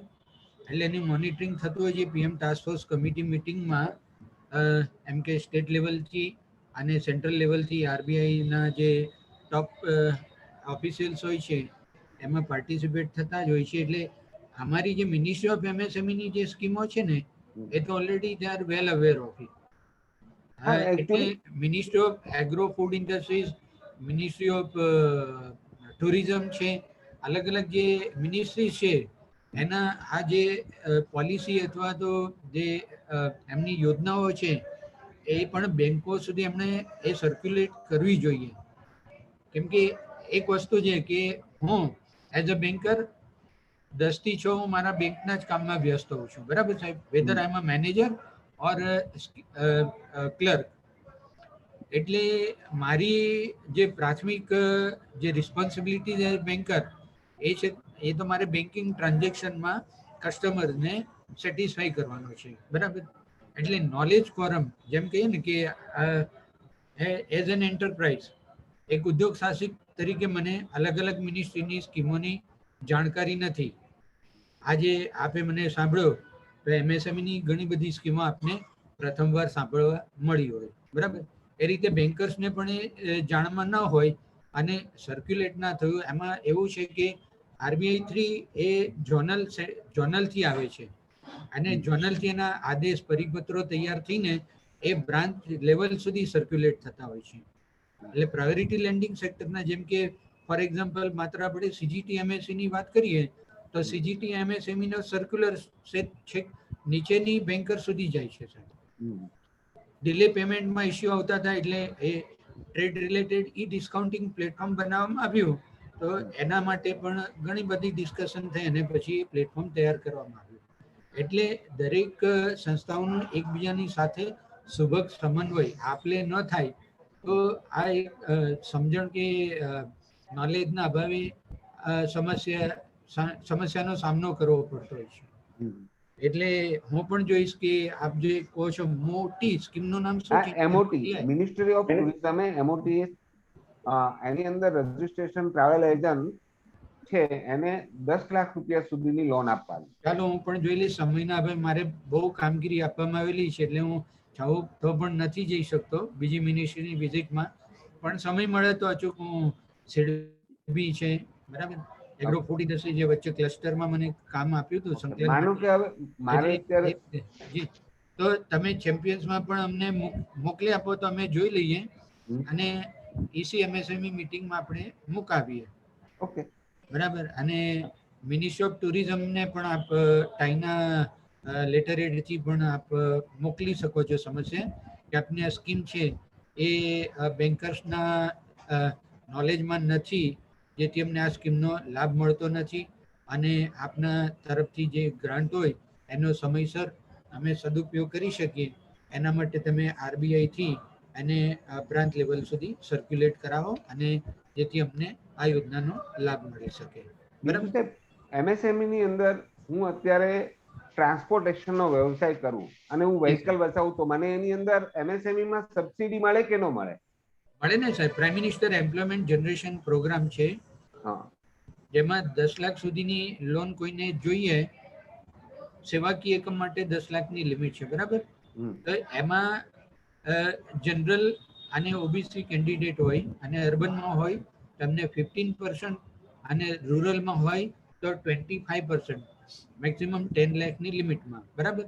અને એસસી એસટી કે વુમન હોય તો અર્બનમાં એને 25% સબસિડી અને રૂરલમાં એને 35% સબસિડી મળે છે. પણ વેબિનાર ચાલુ છે, એની અંદર સાહેબ મારે એક કરતા વધારે વ્હીકલ પરચેઝ કરવા હોય તો? હા, એટલે એમાં એવું થાય કે 10 લાખની સીમા છે સાહેબ, બરાબર. એટલે વધારે જરૂર હોય ત્યારે આપણે મેં આગળ જણાવ્યું મુજબ CGTMSC, credit guarantee trust fund for micro and small enterprises, એટલે એમાં છે ને કોલેટરલ ડિપોઝિટ વગર આપણને એમ કે મારે 1 કરોડના વ્હીકલ લેવા છે, 4 લક્ઝરી બસો કે 3 ટ્રકો લેવી છે, મારે ટ્રક લેવી છે 30-35 લાખની હોય તો, બરાબર. તો મારો જે પ્રોજેક્ટ છે એ લિમિટેડ ટુ 125 અથવા તો 150 લેખ છે, 2 કરોડની નીચે. એમાં મને 2 કરોડ સુધી એટલે 150 સુધી અથવા 125 જે એકચ્યુઅલ બને ત્યાં સુધી મને ટર્મ લોન મેળવવામાં ત્યાંથી વગર જામીનગીરી મેળવી શકું છું. બરાબર. એના માટે શું છે કે આપણે પ્રોજેક્ટ રિપોર્ટ તૈયાર કરીશું અને પ્રોજેક્ટ રિપોર્ટની સાથે મારા ટ્રાવેલ એજન્સીના લેટર એડ ઉપર મારી એક વિલિંગનેસ અને credit guarantee trust fund for micro and small enterprises, મારું ઉદ્યમ રજિસ્ટ્રેશન સર્ટિફિકેટમાં કઈ કેટેગરી છે, માઇક્રો છે કે સ્મોલ છે, એ મુજબ હું ત્યાં વિલિંગનેસ ક્લિયરલી દર્શાવીને મારો પ્રોજેક્ટ રિપોર્ટ સબમિટ કરીશ બેંકમાં કે મારે આ પ્રોજેક્ટ રિપોર્ટ અંતર્ગત મારા વિસ્તરણ, મારા એકમના વિસ્તરણ માટે આટલી આવશ્યકતા હોય તો મને આ પ્રોજેક્ટ રિપોર્ટ માટે મને મારા એકમને સીજીટી એમએસસી ટ્રસ્ટ ફંડમાં મેમ્બરશિપ બનાવીને મને term loan, working capital loan approval and disbursement આપવા માટે વિનંતી છે. Para number 1. પેરા નંબર 2 માં કે I am account holder in your bank, this is my bank account number and please inform me the amount of term loan and working capital together to be disbursed by you and the charges towards 1.5% one-time membership charge as well as 1% recurring charge for the first year may please be deducted from my current account number so and so. બરાબર. આ લખીને આપણે મોકલી આપીશું એટલે એમની ફરજ બને છે કે જેટલા રકમની લોન એપ્રુવ કરે તો સીજીટી એમએસસી ની એ ફી કાપીને પછી ટ્રસ્ટ ફંડને મોકલી આપે. અને આ રીતે લેખિતમાં આપ્યા પછી જો પ્રોજેક્ટ રિજેક્ટ થાય અથવા ઇન્ટરેસ્ટ ન બતાવે તો આપણે એમાં શું કરવાનું છે કે બેંકમાં પ્રત્યક્ષ મુલાકાત નહીં લેવાની. પ્રત્યક્ષ મુલાકાત લેશો તો શું થશે કે એક મૌખિક આધાર ઉભો થાય છે જે ક્યાંય વેલિડ બનતો નથી. એટલે મૌખિક તમે મુલાકાત કરો તો એની સાથે એક લેટર એડ આપી દેવાનું કે સાહેબ મારો પ્રોજેક્ટ રિપોર્ટનું સ્ટેટસ શું. અને આરબીઆઈની ગાઈડલાઈન પણ છે કે 10 લાખથી ઉપર, 50 લાખથી નીચે, 50 લાખથી 1 કરોડ, 1 કરોડથી 2 કરોડ, 2 કરોડથી 3 કરોડ, 3 કરોડથી વધુ 5 કરોડ અને 5 કરોડથી ઉપર કે 10 કરોડથી ઉપર કેટલા સમયમાં એ પ્રોજેક્ટ રિપોર્ટને બેન્કરે વેરીફાઈ કરવાનો અને એને એપ્રુવલ આપીને ડિસબર્સમેન્ટ કરવાની. બરાબર. એટલે 15 days to 6 months નો પીરિયડ હોય છે, અલગ અલગ રિક્વાયરમેન્ટ. એટલે જ્યારે પણ આપણે બેન્કર્સને એમ કે સંપર્ક કરીએ એટલે તરત કે આજે મેં પ્રોજેક્ટ રિપોર્ટ સબમિટ કર્યો 10 days બેક હું જઈશ તો એક લેટર એડ ઉપર રિક્વેસ્ટ આપીશ કે with reference to project report submitted on 27th August kindly give me status of my application. બરાબર. એ આપ્યું, મારી પ્રોસેસ નથી થઈ, ફરી 20 દિવસ પછી જઉં છું. તો 20 દિવસ પછી જઉં છું ત્યારે RBI.in RBI.org.in આરબીઆઈની વેબસાઇટ છે. રિઝર્વ બેંકની વેબસાઇટમાં આપણને સર્ક્યુલર મળે છે. એ સર્ક્યુલરની કોપી એટેચ કરીને સીધી આમાં એટેચ કરી દેવાની સેકન્ડ રિમાઇન્ડરમાં કે reminder 1 with reference to my original date of submission project report and subsequent reminder number 1 dated so and so, please give me information about my status. બરાબર. એ રીતે આપણે 2-3 મહિના સપોઝ કે 1 કરોડનો છે તો ગાઈડલાઈન મુજબ 2 મહિના 3 મહિના લે. સ્પોટ વેરિફિકેશન છે કે સપ્લાયર સાથે વાર્તાલાપ કરે અને બેન્કર છે એ એમ કે હવે એક પ્રિકોશનરી મેજર્સમાં થર્ડ પાર્ટી પેમેન્ટ કરે છે સપ્લાયરને, જેના આપણે કોટેશન્સ ડિરાઈવ કર્યા હોય, સબમિટ કર્યા હોય. એટલે એને બોલાવીને એપ્લિકન્ટની રૂબરૂમાં ચર્ચા કરીને ડિલિવરી કઈ તારીખે આપશો એ એક ખાતરી લઈને એને ડિસબર્સમેન્ટ કરતા હોય છે. એટલે ડિલે થાય અથવા રિજેક્ટ થાય તો આ ભલે બેંક જવાબ ના આપે પણ તમારી પાસે એક ઓથેન્ટિક પુરાવો છે કે આ તારીખે મેં બેંકને કમ્યુનિકેટ કર્યું છે ઇન પર્સન અથવા તો થ્રુ ઈમેલ. એટલે ઇન પર્સન જઈએ તો આપણે એનો સ્ટેમ્પને સિગ્નેચર લઈ લઈએ કે જે આધારે ક્રિએટ કરે છે. તો આપણે એનું નિરાકરણ ઓથેન્ટિક મેનરમાં આપણે લાવી શકીએ છીએ. બેન્કિંગ ઓમ્બડ્સમેનમાં પણ ઓનલાઈન એપ્લિકેશન કરી શકાય અથવા champions.gov.in માં પણ આપનો આવો કોઈ ઇસ્યુ થાય ભવિષ્યમાં તો આપ એમાં પણ ઓથેન્ટિસિટી માટે પુરાવા સાથે આપ અપલોડ કરી શકો છો. ધન્યવાદ. સાહેબ બીજો એક મારો પ્રશ્ન છે કે જી હું ઉદ્યમ રજીસ્ટ્રેશન ધરાવું છું. જી સાહેબ. મારી પાસે એફએફએમસી લાયસન્સ છે. આરબીઆઈ ની ગાઈડલાઈન છે કે એફએફએમસી લાયસન્સ વાળો છે એ વન વે ટિકિટ વાળાને અથવા તો સ્ટુડન્ટને કરન્સી સેલ નથી કરી શકતો. કરન્સી સેલ નથી કરી શકતો. જી બરોબર છે. તો એમાં કઈ એમએસએમઈ અમને ઉપયોગી થઈ શકે? કારણ કે એકચ્યુઅલી એની કેટેગરી ગાઈડલાઇન્સ એવી છે કે AD2 ની છે. જી બરોબર છે. હવે AD2 માટે તો 10 CR તકની કેપેસિટી જોઈએ. હવે નાનો એવો સ્મોલ સ્કેલ ટ્રાવેલ એજન્ટ હોય, હવે એ તો એકચ્યુઅલી ક્યાંથી લાવવાનો 10 CR? મારો કસ્ટમર હોય, મારે એને સ્ટુડન્ટ છે, એને $10,000 આપવા છે, તો હું વોકિંગ કસ્ટમરને આપી શકતો તો સ્ટુડન્ટને શા માટે ના આપી શકું? Currency cell out issues currency cell out. એટલે એમાં મેથોડોલોજી શું છે સર? એકચ્યુઅલી એ આરબીઆઈ નું જ છે ફંક્શન. જી બરોબર છે. આરબીઆઈ થ્રુ જે એકચ્યુઅલી એફએફએમસી લાયસન્સ મળે છે કે ભાઈ હું ટ્રાવેલ એજન્ટ છું તો હું મારા કસ્ટમરને ડોલર સેલ કરી શકું છું અને બાય કરી શકું છું. જી પણ એની અંદર એક રિસ્ટ્રિક્શન આ લોકોએ લાસ્ટ 7 યરથી મૂકી દીધું છે. આરબીઆઈ ફર્સ્ટ પહેલા વેચવા દેતી હતી, અત્યારે એવું કરે છે કે ભાઈ તમે સ્ટુડન્ટને નહીં આપી શકો. જી પછી બીજું કે વન વે ટિકિટ હોલ્ડરને બી તમે સેલ નહીં કરી શકો. જી શું સેલ નહીં કરવાનું આપણે? ડોલર, પાઉન્ડ, યુરો કોઈ પણ કરન્સી. કરન્સી. હવે હું કોઈ પણ ટ્રાવેલ કરતો હોય પેસેન્જર, એને હું double one way ticket, two way ticket વાળાને વેચી શકતો, તો વન વે વાળાને વેચવામાં શું વાંધો હોય શકે? જી જી આ જે પ્રશ્ન છે ને એ બેન્કિંગ ફ્રેટર્નિટી અંતર્ગત આવે છે. આમાં એમએસએમઈ મિનિસ્ટ્રીનું ઇન્ટરફિરન્સ નહીં આવે. આપણે એમએસએમઈ ના જે પ્રશ્નો હોય કે જેમ કે મને સીજીટી એમએસસી ટ્રસ્ટ ફંડમાં ન આપ્યું, કે મારી રિક્વાયરમેન્ટ છે ને પ્રોજેક્ટ રિપોર્ટ હજુ મારો એપ્રુવલ અને ડિસ્બર્સમેન્ટ નથી આપતા, ટર્મ લોન નથી મળી રહી અથવા રિજેક્શન થયું છે અને ઓથેન્ટિસિટી. એ વાત બરોબર છે. અમારે તો આમાં હેલ્પ માટે કે ભાઈ હું આજે ઉદ્યમ રજીસ્ટ્રેશન વાળો છું તો મને કઈ એમાં હેલ્પ કરી શકે ઉદ્યમ? ના, એટલે એમાં ના, ઉદ્યમથી એ બેનિફિટ ના થાય. એમાં છે ને આ પોલિસી મેટર્સ હોય છે, મિનિસ્ટ્રી ઓફ ફાઇનાન્સ અને PM office. That's all. Ji thank you. Solanki સાહેબ, મારો પણ એક નાનો પ્રશ્ન છે કે આપણે ગવર્મેન્ટ કંપનીઝમાં ટેન્ડરિંગ સિસ્ટમ છે, એના માટે ઉદ્યોગ રજીસ્ટ્રેશન કમ્પલસરી છે? આપણું ઉદ્યમ રજીસ્ટ્રેશન હોય સાહેબ એટલે નંબર ઓફ ટેન્ડર્સમાં આપણે ફ્રી ઓફ કોસ્ટ પાર્ટિસિપેટ થઈ શકીએ છીએ. અને એવી કોઈ એમણે રેસ્ટ્રિક્શન મૂકી હોય તો એની સાથે તમે એમને જાણ કરી શકો છો. એટલે અમે મિનિસ્ટ્રીમાં ટેકઅપ કરીએ કે આ એમએસસી માઇક્રો ને સ્મોલ ને નહીં કરતા છે, બરાબર? મેન્યુફેક્ચર અને સેવાકીય એકમમાં પાર્ટિસિપેટ થઈ શકતા હોય છે. ઠીક છે.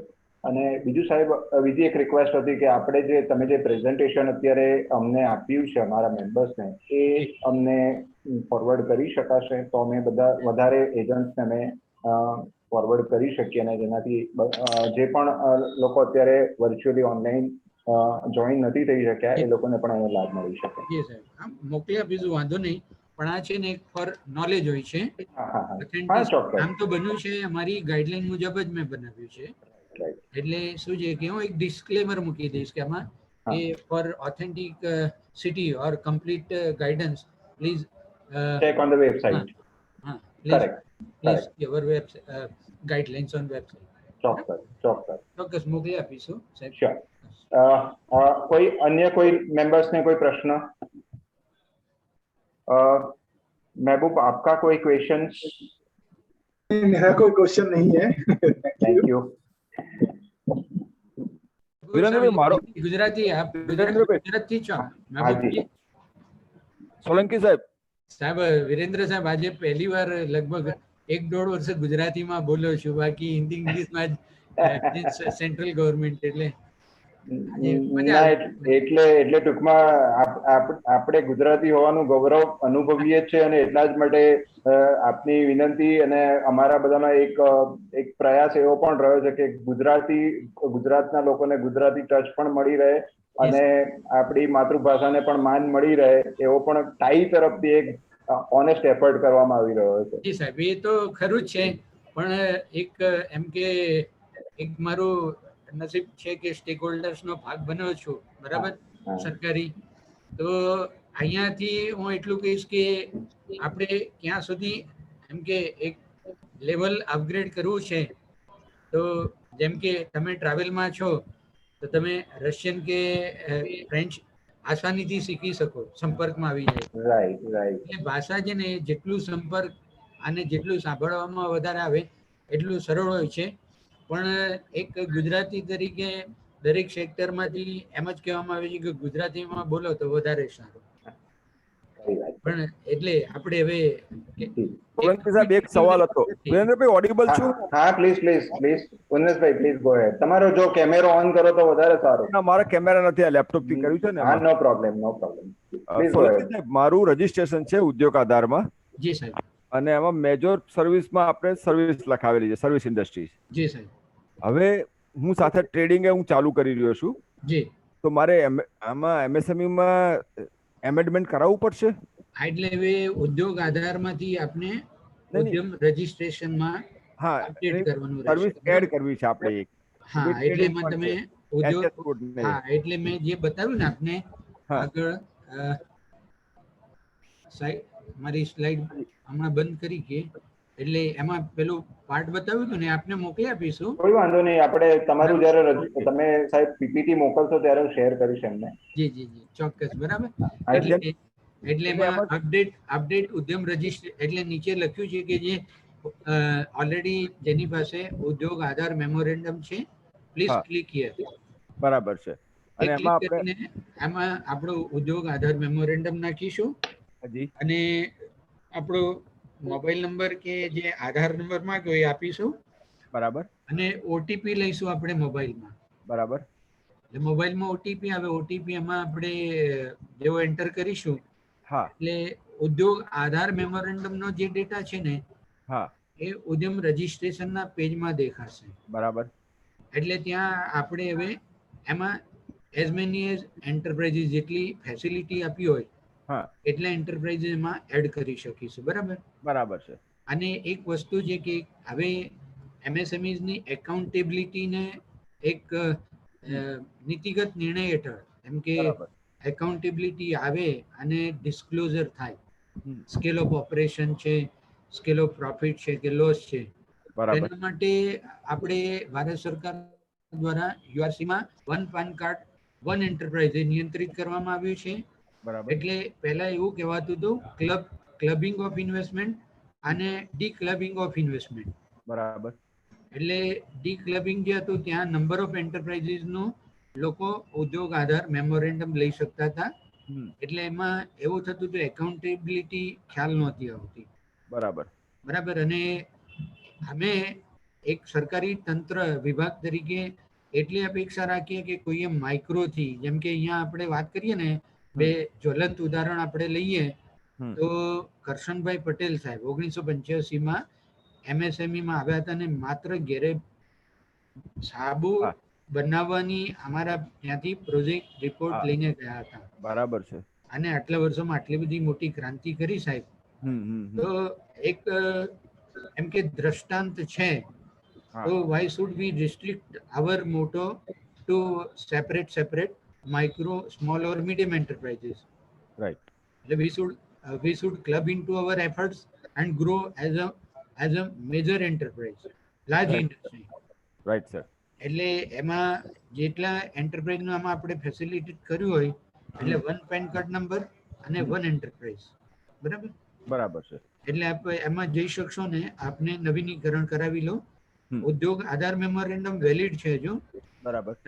પણ તેમ છતાં આ તકલીફ ન પડે કે મારી બે એક્ટિવિટી જે એક નથી અને એ ઉદ્યોગ આધાર મેમોરેન્ડમ પોર્ટલ જે છે ને એ ડિસકન્ટિન્યુ કરવામાં આવ્યું છે. બરાબર છે. એટલે એમાં આપણે અપડેટ નથી કરી શકતા. એના બદલે આપણે ત્યાં ટ્રાન્સફર કરવાનું છે યુઆરસીમાં. બરાબર. ના, એટલે હું બંને પ્રવૃત્તિ ચાલુ રહેશે, મારી ટ્રાવેલ એજન્સી પણ ચાલુ રહેશે અને ટ્રેડિંગ પણ ચાલુ રહેશે. જી સાહેબ. બરાબર. બરાબર છે. Thank you sir. ઓકે સાહેબ. Thank you. Thank you. Thank you. Yeah. Stop sharing the screen. કોઈ મેમ્બર્સ ને કોઈ હજી કોઈ ક્વેશ્ચન્સ?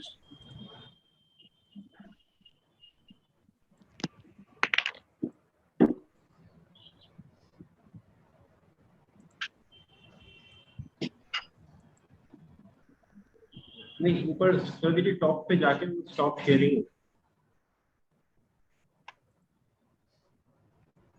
नो कैमरा के ऊपर सर। ये मेरा गलत आ गया। ये ऑप्शंस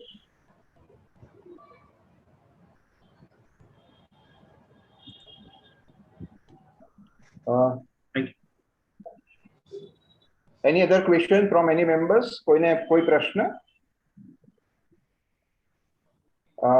थैंक यू. कोई ने प्रश्न लागतो નથી. Once again thank you very much Solanki સાહેબ, તમે અમારા આ પ્લેટફોર્મ ઉપર આવી અને અમારા સભ્યોને ખૂબ સુંદર માહિતી આપી છે. Now I would like to hand over to mister Mehboob for the vote of thanks. Thank you.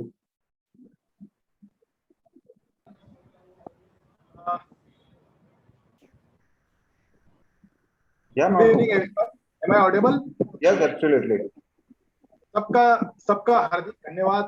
और મને ખબર છે ગુજરાતમાં ગુજરાતી ચાલશે અને મને ગુજરાતી ફ્લુએન્ટ बात करता આવતો નથી, तो मैं हिंदी में आपका आभार प्रकट करता हूं. और मैं सबसे पहले के सोलंकी साहब का हार्दिक धन्यवाद, आपका आभार प्रकट करता हूं सर कि आपने आपका मूल्यवान समय हमें दिया और बहुत ही ज्ञानवर्धक प्रेजेंटेशन दिया एमएसएमई के ऊपर. बहुत सारे दिमाग में जो बहुत सारे क्वेश्चन थे जिसकी आपने बहुत अच्छी तरीके से उसकी परतें खोल दी. और इसके आगे कुछ भी हमें रहेगा, आगे कुछ भी प्रश्न रहेगा तो हम हमारे मेंबर्स द्वारा आपको इसके आगे भी तकलीफ दिया करेंगे. हाँ, इसी के साथ मैं हमारे नेशनल खजांची जो है मिस्टर श्रीराम पटेल जी, इनका भी हार्दिक आभार मानता हूँ कि वो भी इस अपनी उपस्थिति जाहिर की उन्होंने. Thank you. और हाँ, हमारे जो मैनेजिंग कमेटी मेंबर है, एयरलाइन काउंसिल चेयरमैन मिस्टर पारस दकिया जी, उनका भी धन्यवाद करता हूँ. और सभी चेयरमैन का वीरेंद्र भाई, देवेंद्र भाई और यहाँ पर उपस्थित कांति भाई, इनका भी धन्यवाद प्रकट करता हूँ. और हमारे जो दिल्ली हेड ऑफिस से जो है हिमांशु डॉक्टर तलवार साहब, इनका भी मैं हार्दिक धन्यवाद प्रकट करता हूँ. आप सभी लोगों को, जितने भी मेंबर्स हैं जिन्होंने भी उपस्थिति जाहिर की है, मैं उनको सबको अपना मूल्यवान समय देने के लिए बहुत धन्यवाद करता हूं. और इसके आगे ऐसे और ज्ञानवर्धक सेशंस का आयोजन करते रहेंगे, इसका मैं अपेक्षा करता हूं. और भविष्य में इसी तरह अद्भुत सत्र आयोजन करने का हम वादा करते हैं. और मैनेजिंग कमेटी की तरफ से मैं सभी का धन्यवाद करता हूं और अपने मूल्यवान सदस्य को एक साथ हमेशा खड़े रहने का वादा करता हूं. Thank you very much. धन्यवाद. Thank you, sir. Thank you. Thank you. Thank you. Once again, thank you to all of you.